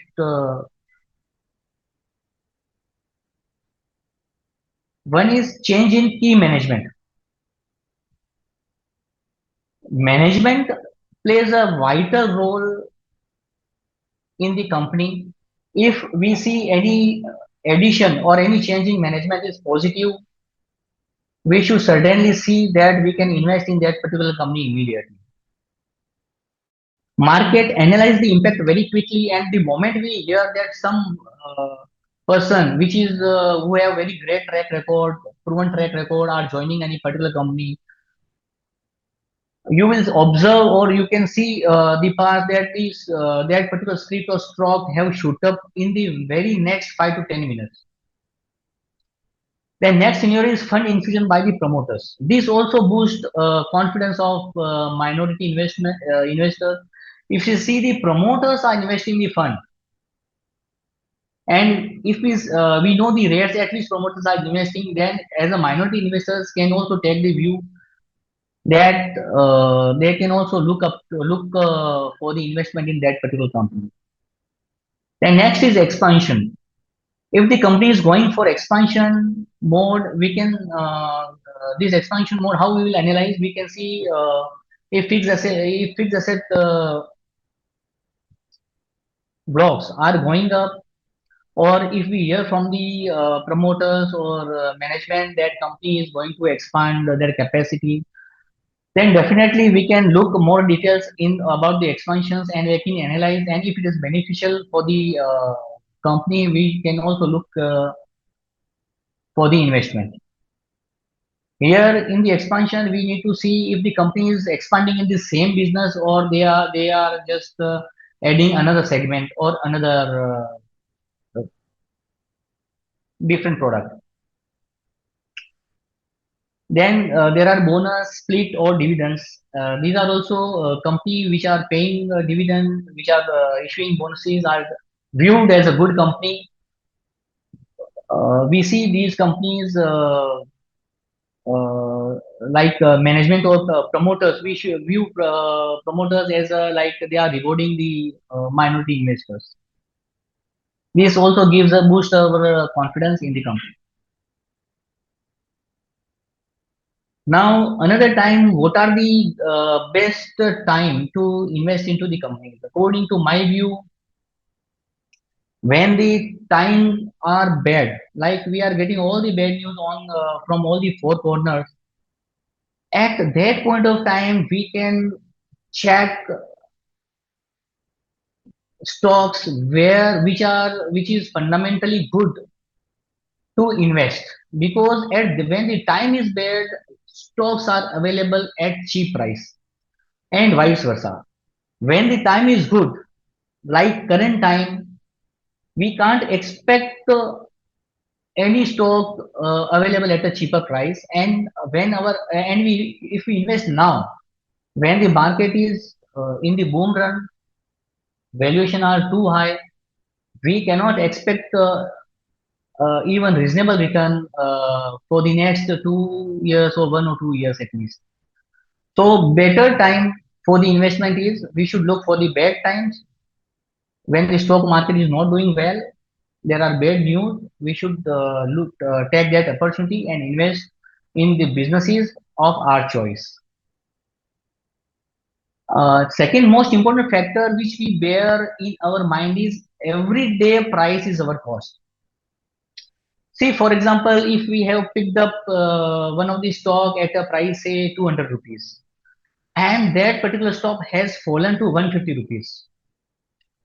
So for me, 200 price is a sunk cost, as all we chartered accountant we have learned as the sunk costing. For 200 for me is a sunk cost. It has no relevance for me to take any kind of decisions. For me to decide is 150 is the current price of this particular script, whether it is worth to hold this script at a 150 rupees or it can go further down. If I view that at 150 rupees, this script is cheaper, I would certainly add the scripts. If my view is this may go further down, then I can think of exiting that particular script. So everyday prevailing price is the relevant for the decision making. Next is picking wrong stock. We can pick wrong stock. Definitely, all calls are not necessarily to be right. And what is our efforts is to minimize the risk. We can reduce or minimize these kind of mistakes with the suitable stock selection process. Whatever stock we pick, we have set a certain stock picking process. We should follow that, and whatever stocks falls under our all parameters, we should pick that particular stock. There is no stock picking process is not a subjective. Our views may be subjective. So if we end up picking wrong stock, I think as discussed earlier, as explained in the earlier slide, we should realize our mistake and exit that. We can only minimize our risk by suitably following the process. Next, we need to bear in mind is risk is linked with the duration. Like in the equity, we have heard and we understand, we have learned in our syllabus also, equity is the long-term asset. Investors has to bear with all the pains during the tenor he stays with the his investment. Like he has to see all the cycles. Investor has to see 2008 also, 2001 also, all kind of fall up. They have to bear with all the stock fluctuations. So all the pains investor has to go to see the bright or great returns on his investments. So in the short run, definitely there is a risk if we want to exit, but in the long run, certainly there is no risk. The minimum, at least we can see that corporate earnings of the company, if keeps on growing by say 15%, we can reasonably expect that company would give returns of 15%. It may not give returns of 15% in say 1 year, but in the second year it may give returns of 30%, averaging the returns of 15%. Then, as we discussed in the last slide, that we should pick stock with high margin of safety. Basically, we are here talking about the undervalued stock. So, stock which are undervalued, which have a growth visibility also can give us the best returns in the market. Then, as we seen earlier, stock cycle and corporate and cycle may be different. As I said, RIL, HDFC, like defense. Earlier, defense, like RIL and HDFC, they have done well in the past many years, but they have not done well in the stock exchange. Defense share earlier were not doing well. Now they are doing well in the stock exchange. So companies taking the view that there would be many orders for the defense companies in the coming time.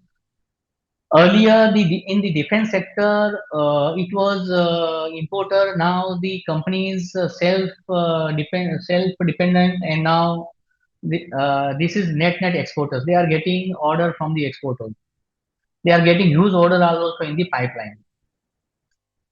So stock market is discounting the future earning of the companies, and these earnings we may see in the books of these defense companies in the time to come. And the next important factor in the defense sector is there are limited companies in this defense sector. So, being the limited companies, their competition is lower, and when the competition are lower, their pricing power and margin would certainly go up. These companies would be in better position to fetch their price? They can fetch their better margin.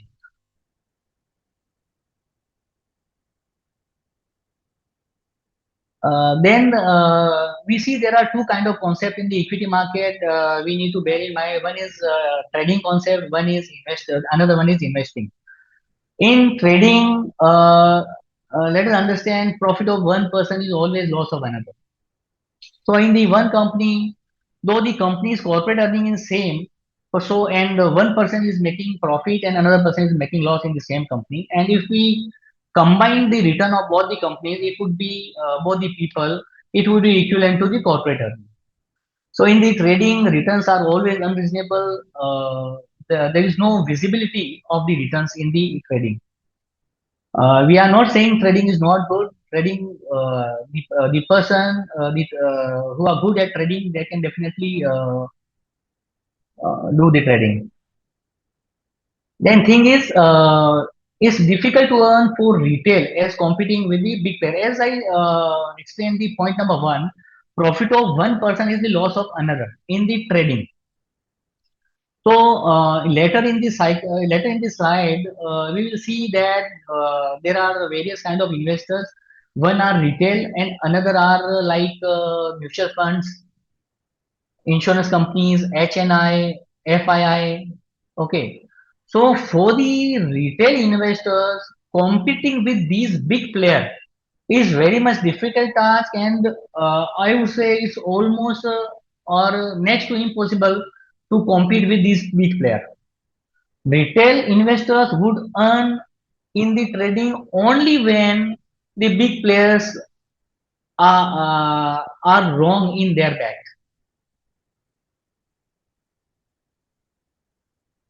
Now, returns in investing are visible. We can reasonably expect the corporate earnings as returns of the equity market. Then 1% profit of one person is not loss of another person, like unlike in trading. And we view investing as a wealth creation process through power of compounding in the long run. And as long as business is doing well, CAGR is sustainable, we can stay invested. This this way we can we can even create wealth. We can even fetch wealth generator in the long run. Now this is very important slide. We say this gives us nifty 50 returns in the last 20 years. So we can here important to see is like average return in last 20 years is 12%. So what I'm saying is your debt investing in the debt instrument will give you returns kind of 6% kind of return. That is also entail heavy taxes. And this Nifty is giving us 12% return that is tax efficient. We have to pay returns only when we sell the product. And tax rates on these equity market for the long term is also less. Is like 10% only. Until 1 lakh, there is no tax hold. So our whole idea is if the market is giving us return of 12%, can we make the return of say 18% or 20% in the market? Our whole expertise lies on that. And I am sure with the proper reading, proper discipline, we can certainly make return better than the Nifty returns, or we can say market return. And if we make up returns, like if our market is giving 12%, and if we are able to manage our return of 15%, we should happy to accept those 15% kind of returns. And if we are market itself gives us 15%, we should be able to get or make returns of 20%. And as I said, power of compounding, you just put numbers on your calculator, like even 12% returns over the next 20 years will make the huge wealth for us. So on the one hand, if we are making 12% or 15% or 20%, on the other hand, in the debt instruments, we are making returns of say 6%. Over the next 20 years, 30 years, we will understand that investment in the debt instrument, which we see as the safest one, makes us more and more poor. And investing in the equity market will make fortune for us. So our whole expertise should be get better return than the market return.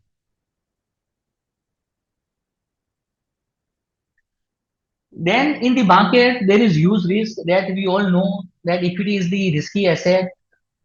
We should know how to make our risk management in a better way. If my target return from the equity market is say 15%, I should pick the companies which are less risky, which grows by 15% CAGR. And under these two criteria, if I get companies in the large cap sectors, then I would definitely pick the companies on these sectors, as these companies in the large cap sectors has the less risk. Maximum downfall historically, if we see, is 30%. In the mid cap and small cap sector, maximum downfall is 60%. So if our target is 15%, we should look for the companies which are in large market, in the large cap sectors, and which have a growth potential of 15% in the corporate earning. If we say our target return is say 25%, then we should look for the companies in the large cap sector first, which are able to grow by 25% in terms of corporate earning for the next many years. And if we do not find any kind of companies, or if we find one or two companies, we can pick those companies. Then for the next picking up or selection, we can look into the mid cap sectors.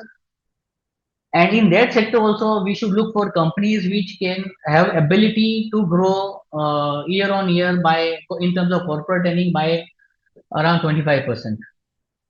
Then if we exhaust that sector also, then our last priority is small sector, because large is the little risky, mid cap is moderate, and small cap companies are more riskier. And if we get our, if we can get or we can achieve our target by investing in large and mid cap, we may not look into small cap. We should look into small cap only if we have a larger target shares for our investments. So this way we can manage our risk. Next is risk management portfolio management tool is our portfolio. We can make we can make portfolio of say 15 to 20 companies. We can keep track of these companies. We can have a better control about these companies. If I tell you that invest rupees say 10 lakhs in a particular company, I'm sure 10 lakhs as the amount is high, you will definitely put all your efforts to ensure that you are investing in a company which is better, which is safe, or that can meet your target. You will do all the research. And if I tell you that invest rupees 50,000 in in a particular company, I'm sure on my words you will invest 50,000 in a company without even seeing that company, without even knowing the management of the company, without even knowing the promoters or business of the company.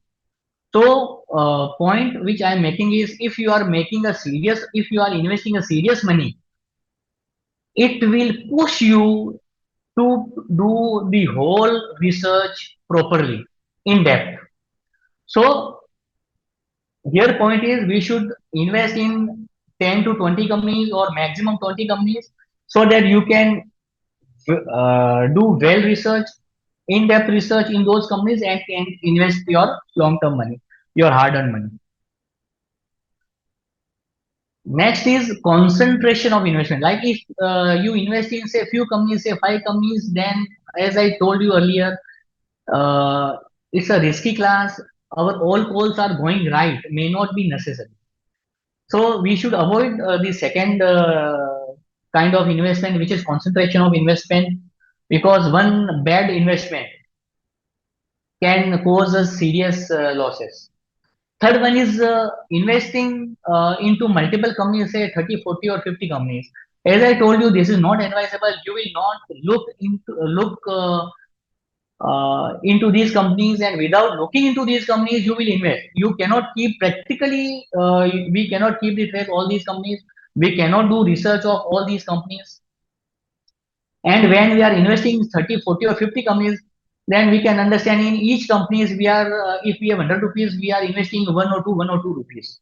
And for 1 or 2 rupees investment, it's not, we may view that it's only rupees 2% basically of our investment. It's very small and it may not work of in-depth, doing all in-depth research about that particular company. So this scenario also can cause us huge losses. So for the better scenario is make the portfolio of 15 to 20 companies, better companies. And from my experience, I understand that from these 20 companies also, if 10 companies do well, it will make fortune for us. We don't in the market there are 5 to 6,000 companies, and we don't require all these companies. We need hardly 10 better companies for to make us rich.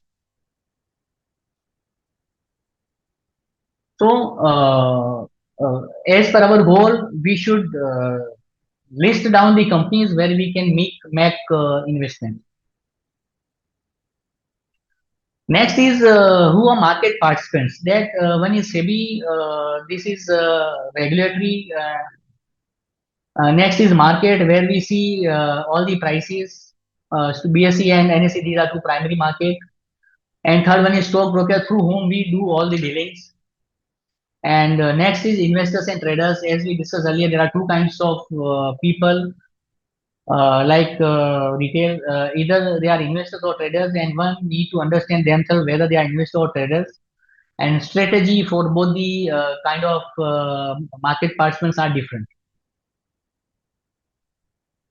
Now, as we discussed in the earlier slide, that if retail traders have generally limited knowledge, they do not have much needed experience, they do not take even advisory services, money power also low, and they are doing one, or they are either doing job or they are doing some businesses, and they are, we can say, these are it's not a full-time job for the retail sector. As compared to retail investors, there are big investors जिसको हम लोग intelligent investors बोलते हैं, समझदार. तो in those category, in this category there are FII, DII, HNI, mutual funds, insurance companies. These companies have good knowledge, experience, they have technology, they take advisory services also, they have used money power, and they are full timer. So in the case of trader, in the trading, as we say, one person loss is a profit of another person. Can we see any possibility of retail traders that they will make profit against the FII or these big traders? This is the big questions we should all ask ourselves.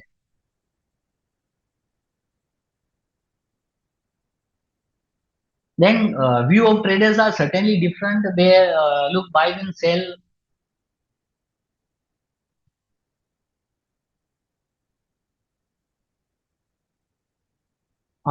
The traders' objective is very much different. They look for short-term trading. Number of transactions are also very high, in the range of 2 to 5%. They exit, or they do entry and exit. Technical analysis. This is the scientific process. I think this is mandatory and they must do before taking any kind of call. And stop loss is an insurance for the traders. So one should understand whether he is trader or investor. If he is trader, he should definitely follow these market rules.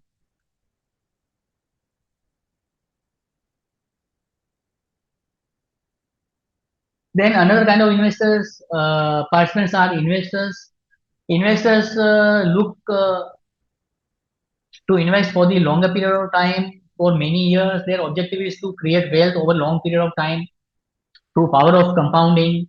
For example, they just look for compounding their returns year on year, say by 15% or 20%. In this way, they are looking to create their wealth. For them, as they are looking for the long-term investment, they are putting their serious money, hard-earned money. Definitely, they should look for the company, the whole kundi. They should look before they invest in the companies, and how we should look for the companies, better companies, or selection process. We will take up later that in the later slide. Stop loss is not required here. Now here few points we should understand. Prices is always in the market. We need to identify the values. If we know the values, we are in better position to take the call. Next is we should not lose our hard-earned money. Nobody would like to lose. And if we end up losing our capital, we will be out of the market. So if we want to stay in the market, we should ensure that our capital is intact. We are not risking our capital. There may be temporarily fall, but there should not be permanent fall in the capital. And for this, again, we should design our stock selection process, and accordingly, we should manage our risk.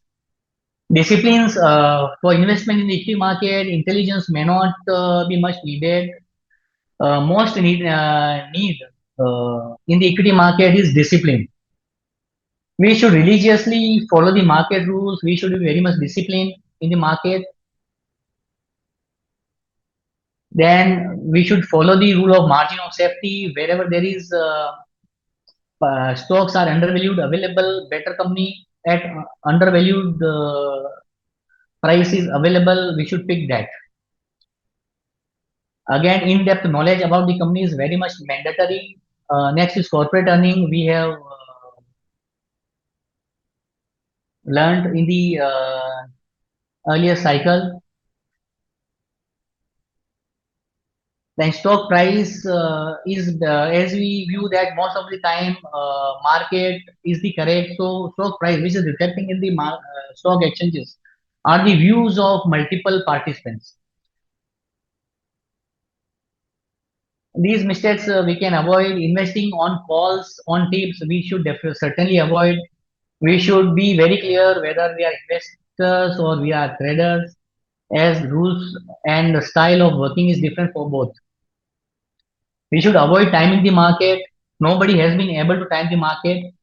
So better is we should consistently invest, and whenever there is fall, we should take that fall as the opportunity to put the more money.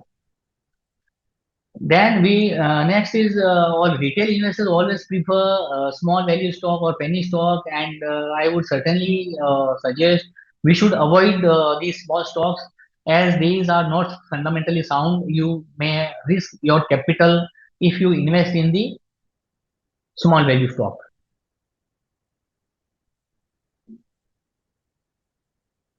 Then this is introspection, whether we have set the stock selection process, where we have followed these processes, what we are, trader investors. Then this is some myth or fact we need to understand. Very people say so stock market is too risky. We can say yeah, it's risky for the people who are speculating, and it may not be risky for the investors. It is the stock market participants who makes us risky or not risky. Stock market sector or speculation for traders, yes, these are sector, and for speculator, for investors, investing in the stock market is like investment in the business and picking a small fraction of share as a partner in that particular business.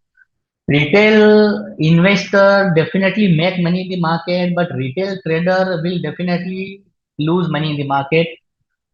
So for the retail investors, it's always advice is go for investment rather than trading. Then here are some stock selection process that we should religiously abide by. The same stock market, this is there's no standard process. Like everybody can design their process as per their need or as per their understanding. Uh, for the first, these are five broad parameters that we should look for before investing into the companies. One is promoter and management. Promoter and management are very much promoters and management are key role. These are the drivers of the company. If they are good, they are best. Certainly, we can go for the investment. We will look in details about promoters and management. Then next is shareholding pattern. Third one is quality of business. If we can see the business will sustain over the next 20 years, then one thing is sure that business is going to be there for 20 years, means at least we will have some or the other prices in the 20 years. And when the business uh, is sustainable for 20 years, that means there is possibility of making a good amount of money. Then revenue, profitability, and CAGR. How what are the revenues and profit of the companies, and how they are growing for the next 10, 20 years. Then last is the valuation. Valuation is the function of earlier all for product. promoter management, quality business, revenue, profitability, CAGR, and longevity. So all these four factors we should look into this for the valuation of the company. Promoters. There is no formula to understand the promoters. These are the something which we should look. Who are promoters? Promoters are basically are the people who invest the big chunk of money in the company. In some company, promoters are and management may be same. In many companies, promoters and managements may be different. We should look for every small details about the promoters. Like if you know any of your friend for 2 years, and if you know any of your friend for say 20 years, you will certainly can take better call on the friend or on the person whom you know for last 20 years. So try to know the promoters through any means. Like in today's market, many details are available on the internet. So try to look for the promoters for the longer duration. Look about their education, their experience, how they whether they have done certain success story in some other companies, something like that. See their past track record, how they behave in their good times and bad times, whether they keep promises, what they say, whether they are fulfilled or not. Say if we say that about whatever they say on coming on the TV about the company. If they give certain guidelines that the company will grow by X amount, so whether their company is growing by X amount or not, then change in shareholding frequently. If there is company promoters are changing their shareholding frequently, then we should look into that. Why they are doing that? Then one is frequent restructuring. If the promoters who are doing this restructuring frequently, then we can just think that these promoters are may not be interested in the business, they are interested in some other kind of activities. So changing shareholding frequently and restructuring frequently may be viewed negatively. Past track record is good, then we can definitely this will build the confidence in the minority investors, and they can look for the investment. Then next is corporate governance. Corporate governance is basically rewarding the minority shareholder. Promoters are basically majority shareholders. Who are minority shareholders like you and me are the minority shareholders, and we need to understand if the management or promoters they intend to pay back to the minority shareholders, they intend to reward the minority shareholders in terms of say dividend, bonus, or if they do sales some part of these assets, whether they share with us what are the plans for these sale proceeds which they get from these business, whether they are going to distribute among the shareholder. There should be very much. So basically, in the corporate governance means a promoter should be they should be very much transparent with the minority shareholders. Next one is vision. If promoter have vision to grow, we should stay with them. If they are satisfied with the current level, we should think of exiting that particular business. And next is management. As you say, in some places, management and promoters may be same. In somewhere, managements may be different. So promoters are basically people who invest huge amount of money or majority of the money. Managements are people who are involved in day-to-day operation of the company. So these managements should have a sound knowledge about the business of the company. They should have a sound experience in the same business. Uh, if we take the example of ICICI Bank, we can just view the two phases of the ICICI Bank. One is before when the Chanda Kochar was there. Next is when Chanda Kochar exited and Sandeep Bakshi took the lead. After Sandeep Bakshi, this ICICI Bank has done well in the corporate earning. They have done well in the stock prices also. They have rewarded their investors. Then next we can say Satyam. Satyam business is same. It's an IT business.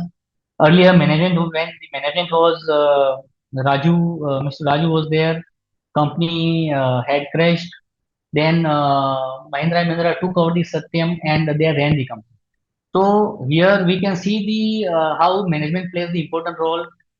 Satyam is the same, but one person crashed the company, another person took the company to the newer height. Then the next management role is like in the company like Yes Bank. We can view that how last management done with the Yes Bank, it crashed, and how the current management is doing. They have done certainly well. They are doing well, and now in the coming years we can see this bank shining. This is the most important parameter which we should certainly look into: promoters holding. The more the holding, it gives us the good confidence. So when the promoter have confidence in their business, we as a minority shareholder certainly will have the business. Top shareholders, whom we call it intelligent or very informed shareholders, RDII, HNI, FII, insurance company. If they are investing heavily in the company, we can certainly think of investing these kind of company. These are the thumb rule. Definitely, based on the stand-alone parameter, we should not take a call. We should take our investment decisions based on many parameters. So shareholding pattern is one of the important parameters. Then retail investors. You look many companies. We will understand that we will observe that the companies which are high or good in quality, like Reliance. Retail investors are holding only 10%. In TCS, retail investors are 5%. Infosys only 16%. Maruti 3.5%. ICICI Bank 10%. HDFC Bank 17%. ONGC just 3%. So, in the best companies which are listed in our Indian equity market, retail investors participants are very low. And as contrast to these companies, the companies who are not doing well, in those companies, you will observe that retail investors holding is very high.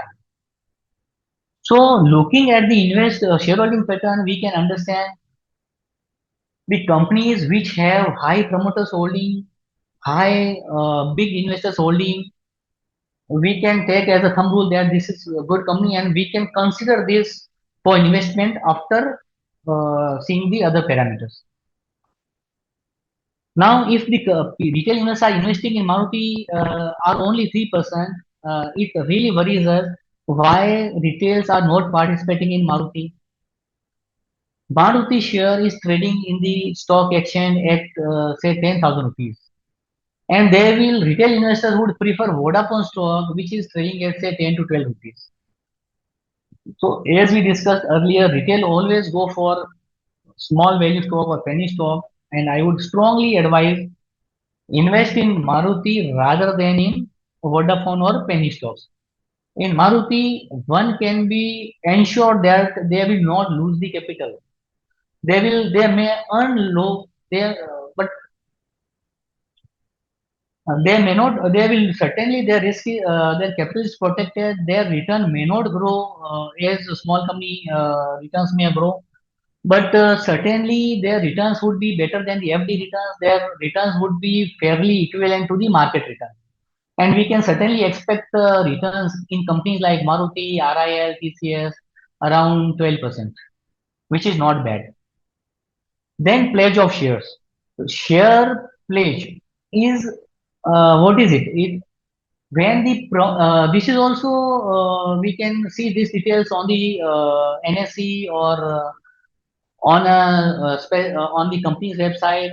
This indicate that when promoter place the share and take the money, this is indicator of liquidity crisis. Generally, we consider pledging of shares is bad. It is risky, and in case market falls, then certainly there will be a margin call on all those pledged shares, and this may further fall the market. तो ये एक खतरे की घंटी है. Now next reason we need to understand why they have placed the shares. What are those reasons? if they have placed the reasons, placed the shares for the investing into the business or same business or related business or for the expansion, then still this may be considered okay. But if they are pledging their shares for something else, say for example unrelated business, or if for any kind of personal expenditure or something that may not generate any value for the company, then in that scenario we should always view exiting this kind of investment. High percentage of place share is the more riskier. If share pledge is say 5%, 10%, if shares are placed, then still we can say okay, it's under control. If shares are placed in a big quantity, then this is really risky. And these details are easily available on the websites.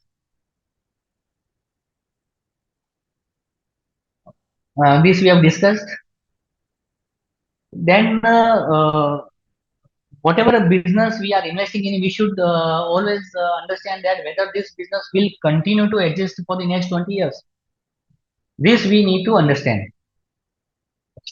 So we should say whether the business is, what is the business model? Is manufacturing, service sector, or importer and exporter. For the sectors, for the company which are into importer and exporters, we need to more evaluate those companies as cross-border transactions are involved in those companies. And apart from Indian government, there are many governments policies are there.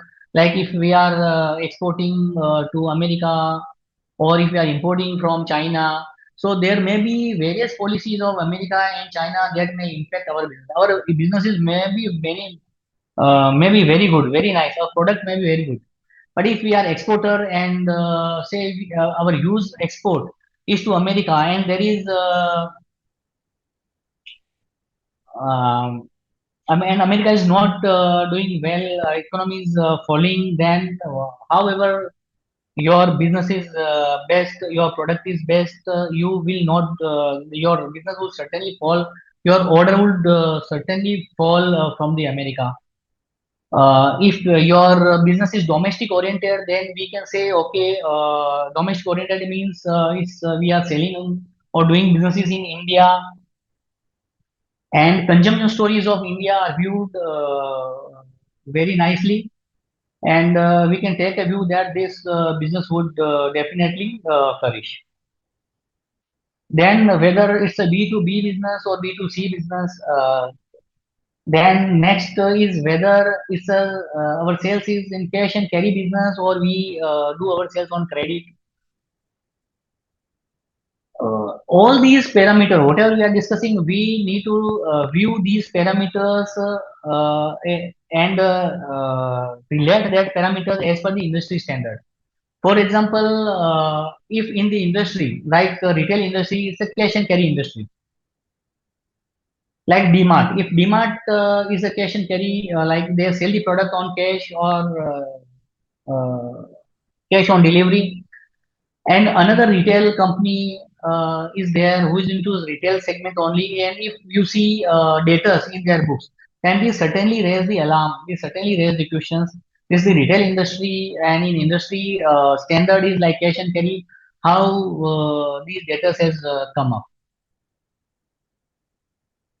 Then sustainability, these are the factors which impact our sustainability, like product, if we product, competition, pricing power, margin. We will discuss these in next slide. Then governmental regulations, then change in technology like print and digital media, electronic vehicle, like media is changing, print media business is getting down, digital media is going up.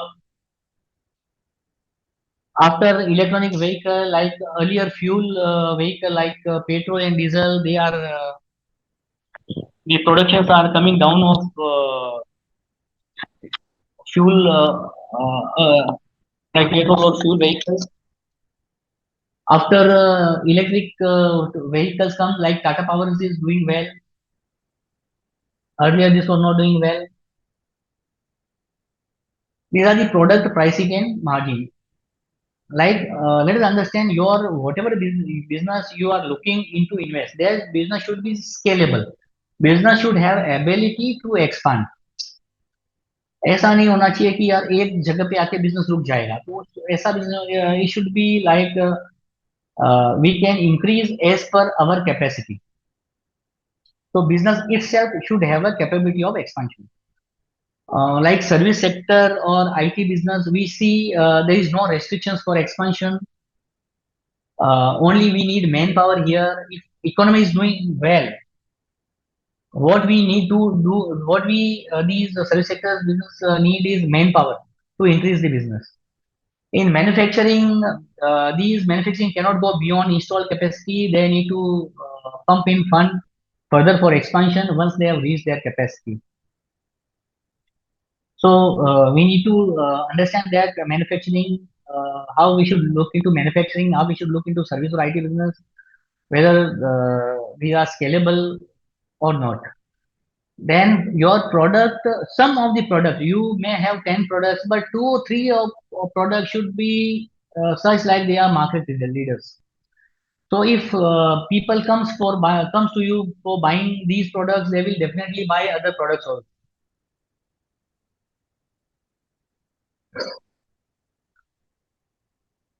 Okay. Now we see the example in Pidilite, Fevicol is the strongest product. In Nestle, Maggi is the strongest product.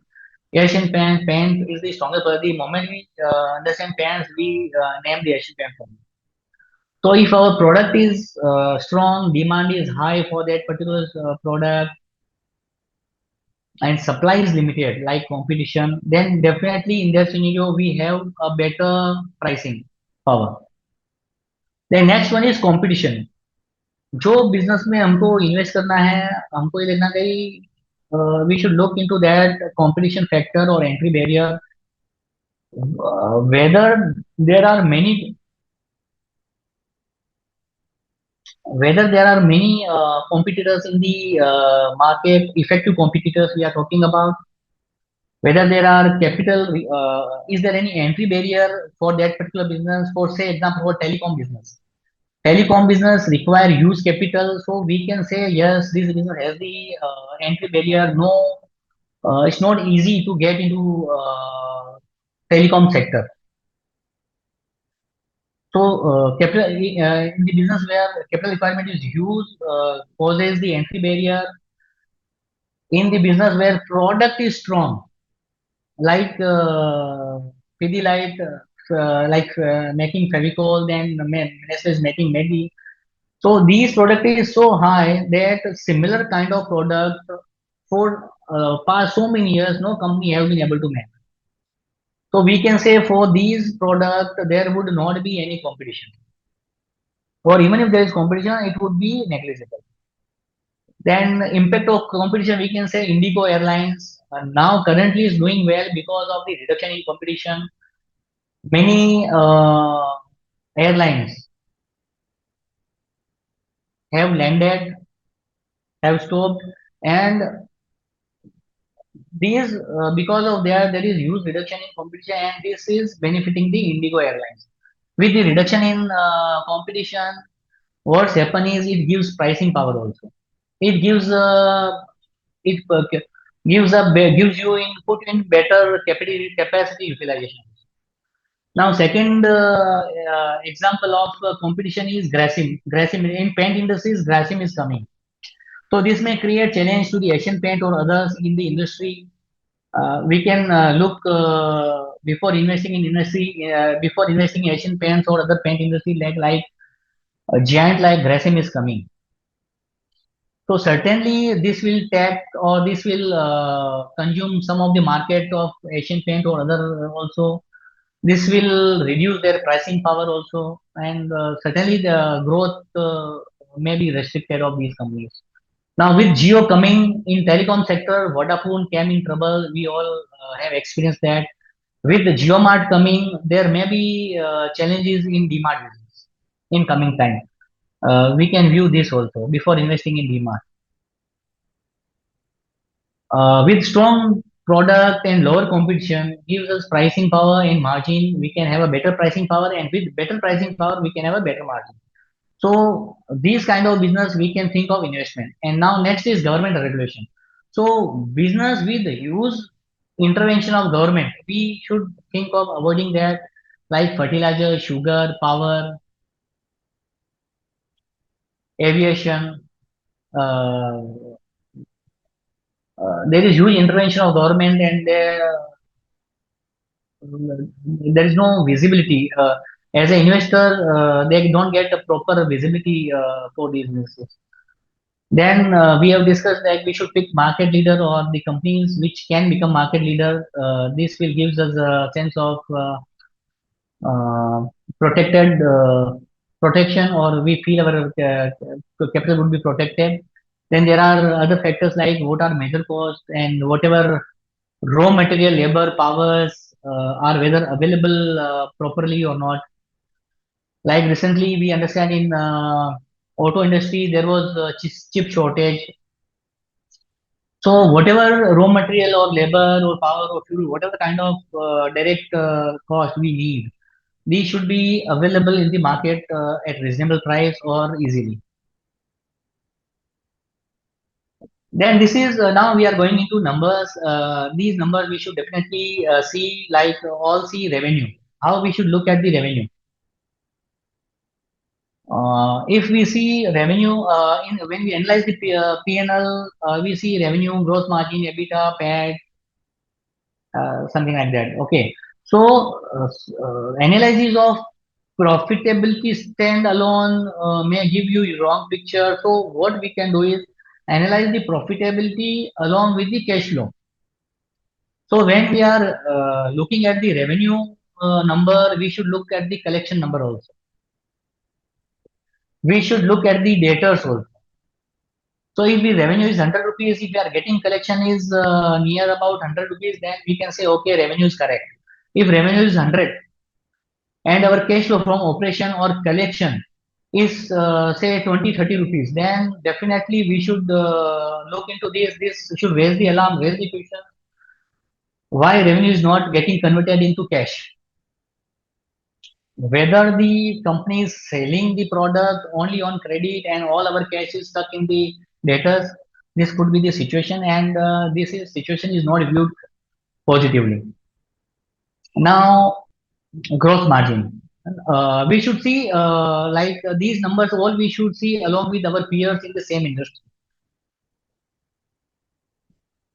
Gross margin. If we say gross margin of the company or business which we are looking to invest is say 20%, and another companies in the same sector they are earning 30%, then you should raise the alarm again that the company's standard, industry standard is 30% gross margin. Why this company is getting only 20% margin? What this company is doing and what another company is doing, and where this company is going wrong? Then we similarly we can view see EBITDA, we can see PAT, PBT along with the peers. Stand-alone number will not give us the correct picture. We should get or we should analyze numbers along with the peers in the same sector. These will give us the clear picture about the company which where we should invest. Cash flow from operation is the very important. This gives us the clear idea that whatever profit and loss PAT, जो पेट company दिखा रही है कि 100 करोड़ कमाया है, तो 100 करोड़ कमाया तो कैश फ्लो फ्रॉम ऑपरेशन कम से कम 90 करोड़ 80 करोड़ तो होना चाहिए. अगर कैश फ्लो फ्रॉम ऑपरेशन अगर कम है तो वो कैश कहाँ गया ये अपने को समझना चाहिए. And this raise the alarm, we should ask the question, we should look for the reason. So cash flow from operation along with the P&L gives us the better picture or correct picture, true picture of the company. Next is working capital management. This is basically how efficiently we are managing our working capital fund. Debtors credit period, lower the better. If company, if the industry standard is 90 and if we have a credit period say 30 or 180, so variance or deviation from the standard is huge. Like if the deviation from the standard, either positive or negative, is used, we should raise the alarm. We should look for the reason why this company is getting early payment or doing well in under this ratio. Why other companies are getting not to be not better off as compared to this company. Second is creditors period, then inventory days.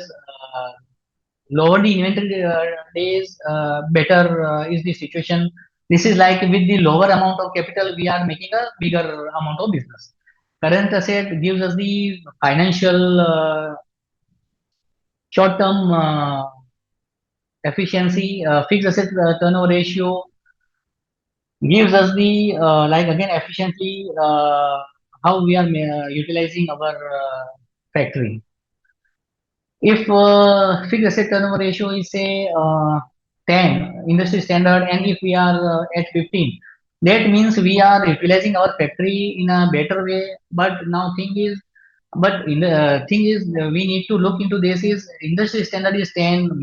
Most of the companies fixed asset ratio is 10. How we are able to achieve 15 times of turnover as compared to fixed asset.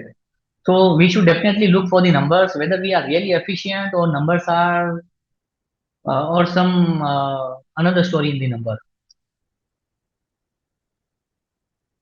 Similarly, we should see the trend, company position versus industry standard as we discussed. If variance is higher, if variance is higher as compared to the other peers in the same industry, variance could be negative, positive, but definitely we should look for the reason. There can be catch in both the variances, whether positive or negative. Next is very important, promoters funding. Higher the promoters funding is, the better. It gives us the confidence. Debt and borrowing. Now we should see as per the company, as per the sector. Generally, no debt is better, lower debt is better. See the standard. Like the industry like pharma, infra, power, they require huge debt. Okay.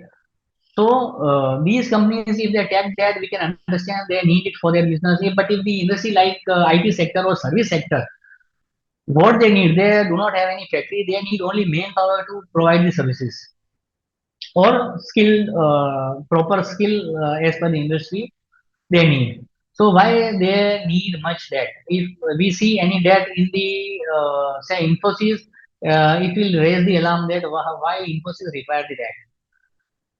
Power company, infrastructure company, certainly they would require the debt. Now, what kind of debt equity ratio is acceptable? Again, it depends on industry to industry.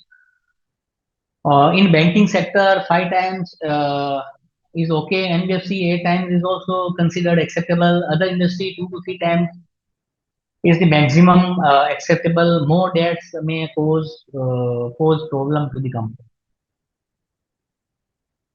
And companies are valued high if the debts are lower. Then the capacity and expansion, as we seen earlier, if we have installed capacity, say 100 metric ton, and we have utilized the 100 metric ton, then can this company expand in the coming time? Certainly low, unless until they increase their capacity. So for increase or expansion of the capacity, whether they have the fund or they need the fund from outside, if they have the fund, like they can fund from the internal accrual is best. Indicators of expansion we can see in the balance sheet is fixed asset. If fixed asset block increases, we can very much reasonably assume that company is in expansion mode. Then next is CAGR and sustainability. This is the important, and this is how we derive our valuation. Like if the market view that any particular company would grow by 15%, year on year, and this 15% year on year they will get for say 20 years, and certainly this kind of company is going to get a higher value. Now, in reality, if the reality comes different, then the market can act, would act accordingly. So while doing valuation, we generally look into the future. We peek into the future.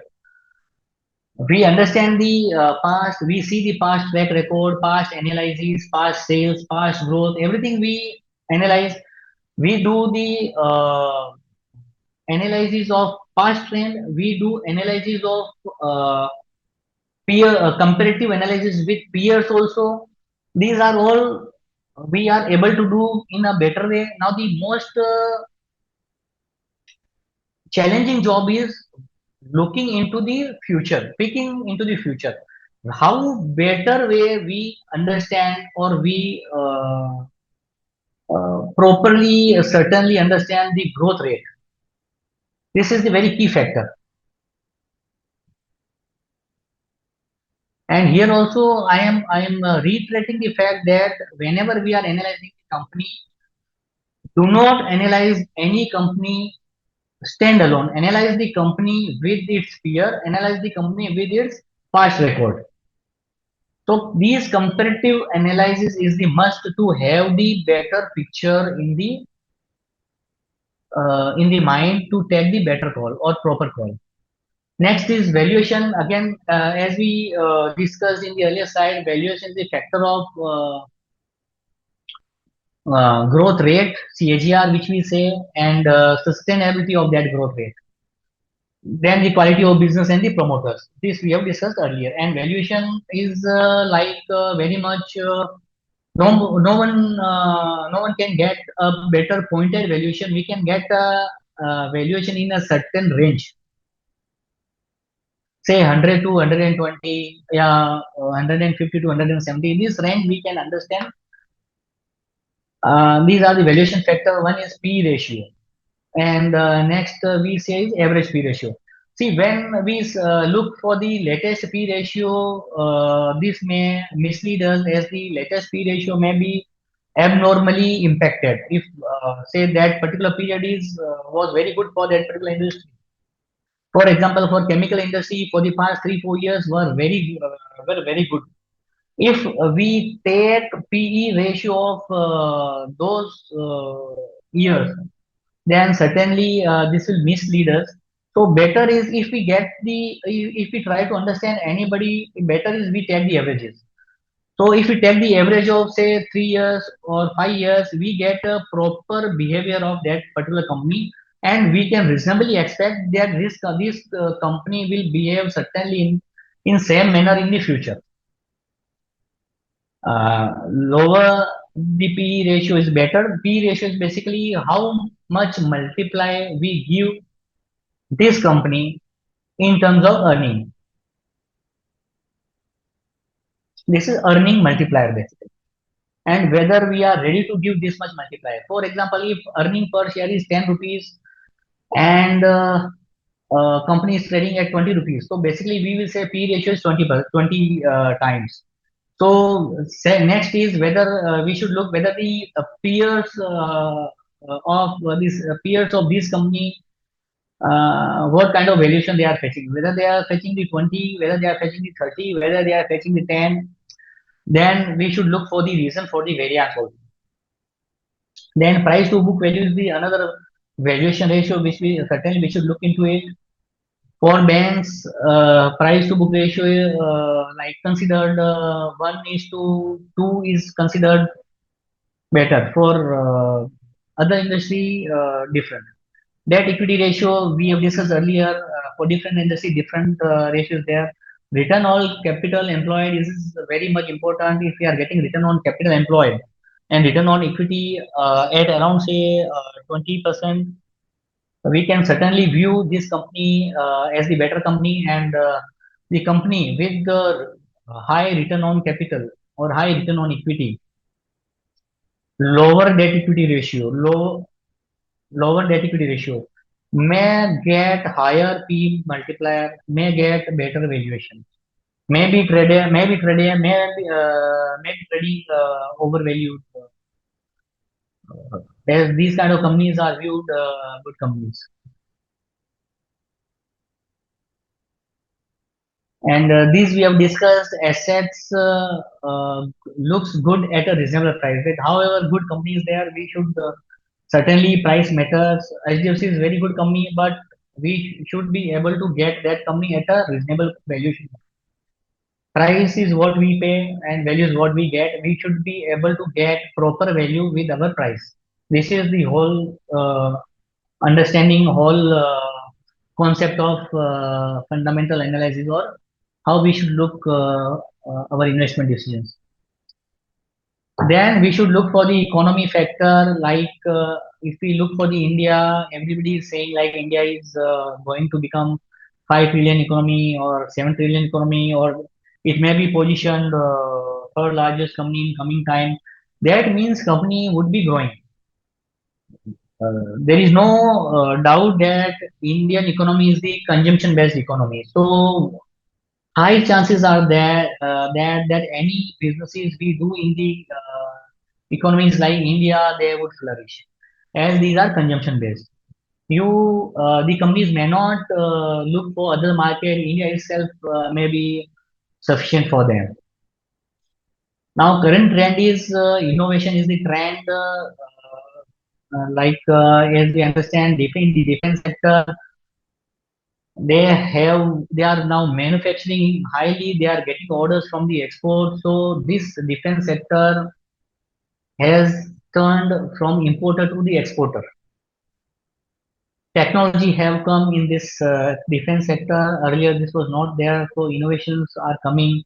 Now, mobile, if we look at the mobile, earlier we were importer. Now we are manufacturer of the mobile. And in the coming time, we will become the exporter of these mobile.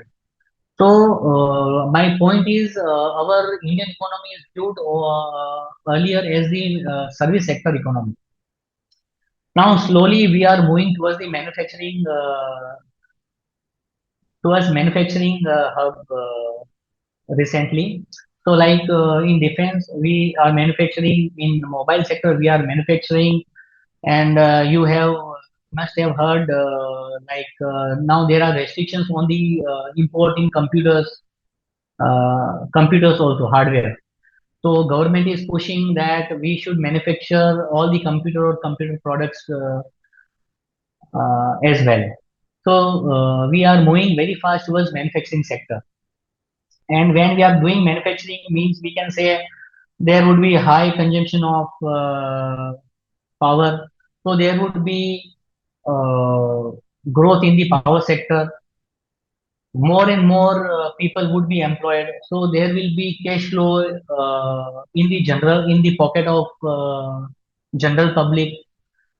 And this will all help the complete economic cycles. They would be spending the money in the economy. Then some another business would flourish, something like that. So we can just see that earlier, a few years earlier, we were buying Maruti car, like say in the range of 3 lakhs. Now we are buying car in the range of 15 lakhs. So earlier, selling 15 lakh car or buying 15 lakh car worth 15 lakh rupees was luxury. Now these luxuries are becoming necessity.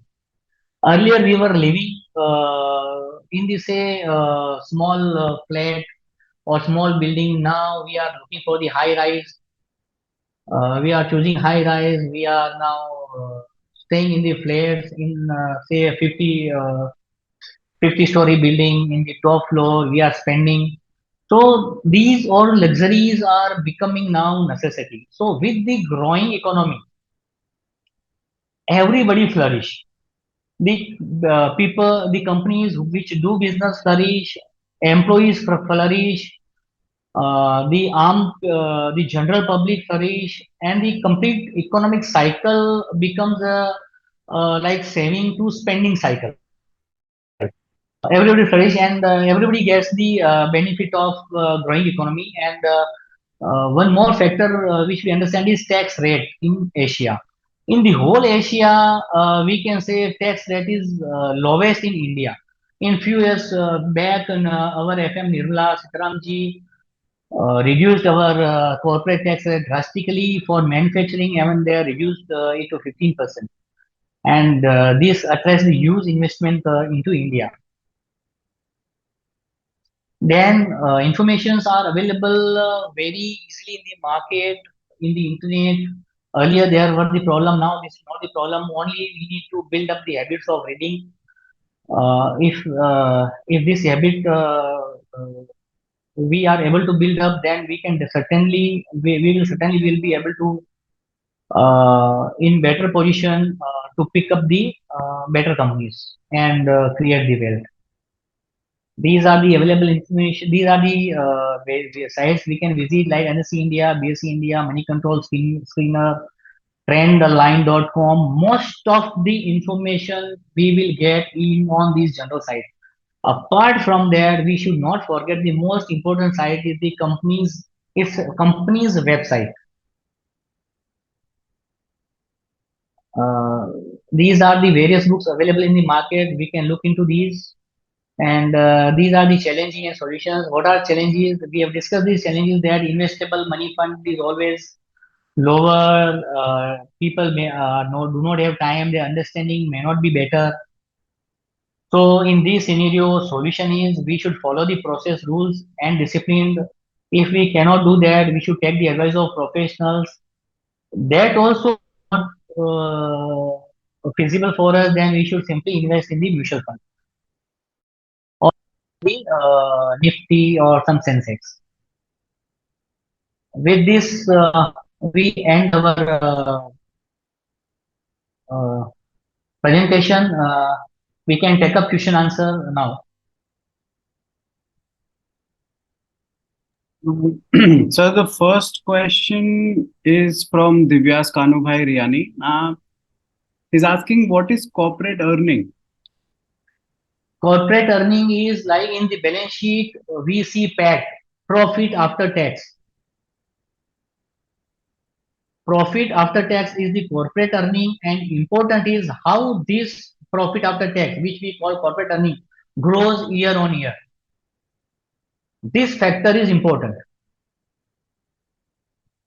So, okay, sir. The next question is from Mr. Pavan Soni. He is asking, will LIC share surge in the next 6 months period?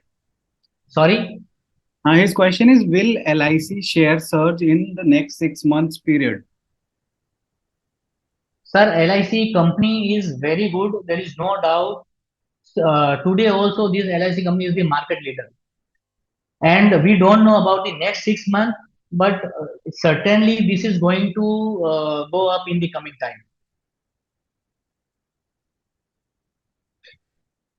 And so lastly, I think it's more of a comment than a question. It says, it's from Mr. Divyas Kanubhai Riani only. It says, I think for long term also stop loss should be there. See, if we follow the process, what kind of stop loss we should keep for the long term? There are two things. In the long term, if we realize that we have picked up the wrong stock, to understand, and we should quickly take the decision of exiting. So there is nothing like stop loss. We need to understand whether our call was right or wrong.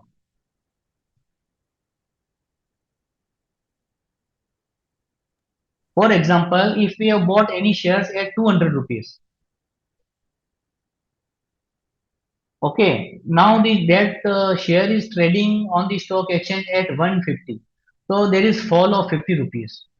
So if I view that at the rate of 200, I made the mistake, I should realize it and I should have quickly exited. Now situation is right. This is trading at 150. So I view it differently. If at 150 price, whether it is worth to hold this stock, or if it is worth whether we should add up the stock. We can also add up if we view that this is now undervalued. This stock has fallen to 150 because of the factors not related to the company, because of the general trend in the market. And I would look this as an opportunity, and I may add up some more quantity at 150. And if there is a mistake, I should exit.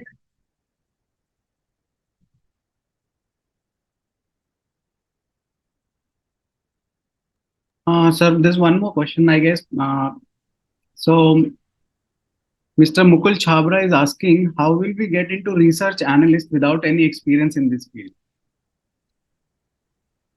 Sorry, how should? How will we get into research analyst without any experience in this field? Sir, every time any kind of work for the first time, and this is the process, and very much simple process. We can follow the process. We should build up the habit of reading. If you are from the commerce industry, then I don't think it's much difficult for you or for anybody who has studied the commerce. All informations are available on the website. We have discussed these are the website. All informations are available. First, we should look the like annual report. Every page of the annual report we should read. It contains both financial numbers as well as non-financial numbers. Both are important. There are directors report also, which tells us many things about the company. Then there are management commentary. Management comes many times on the TV and they share details about the development in their company. We should look on all these details very seriously. And most this is the discipline works very better way. If we are disciplined, if we read every day, then one fine day we can see that investing is the very simple and not much difficult. We need to build up the reading habit on all these websites and all these reports, like annual reports, quarterly results, management commentaries, then brokers report. Brokers report share their views about that company in a detailed way. We can further analyze the broker report. Then there are various websites like Screener, Trendline. They analyze the financials of the company for the past 10 years, 20 years. We need to read that. We need to go to the these websites like Trendline analysis. This also gives us the result of past 20 years. Year on year, we can compare.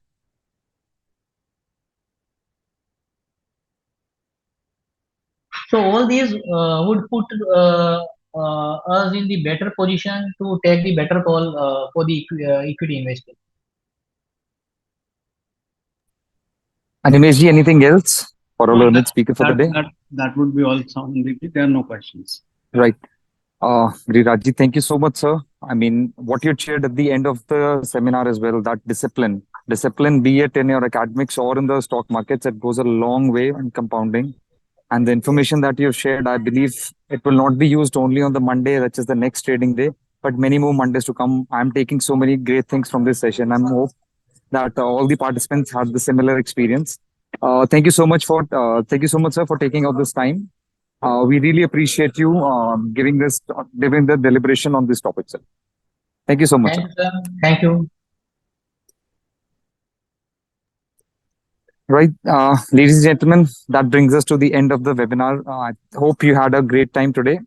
Thank you so much. The committee will be bringing some more interesting webinars in the weeks ahead. Thank you so much. Have a great weekend. Bye-bye. Take care. Good night.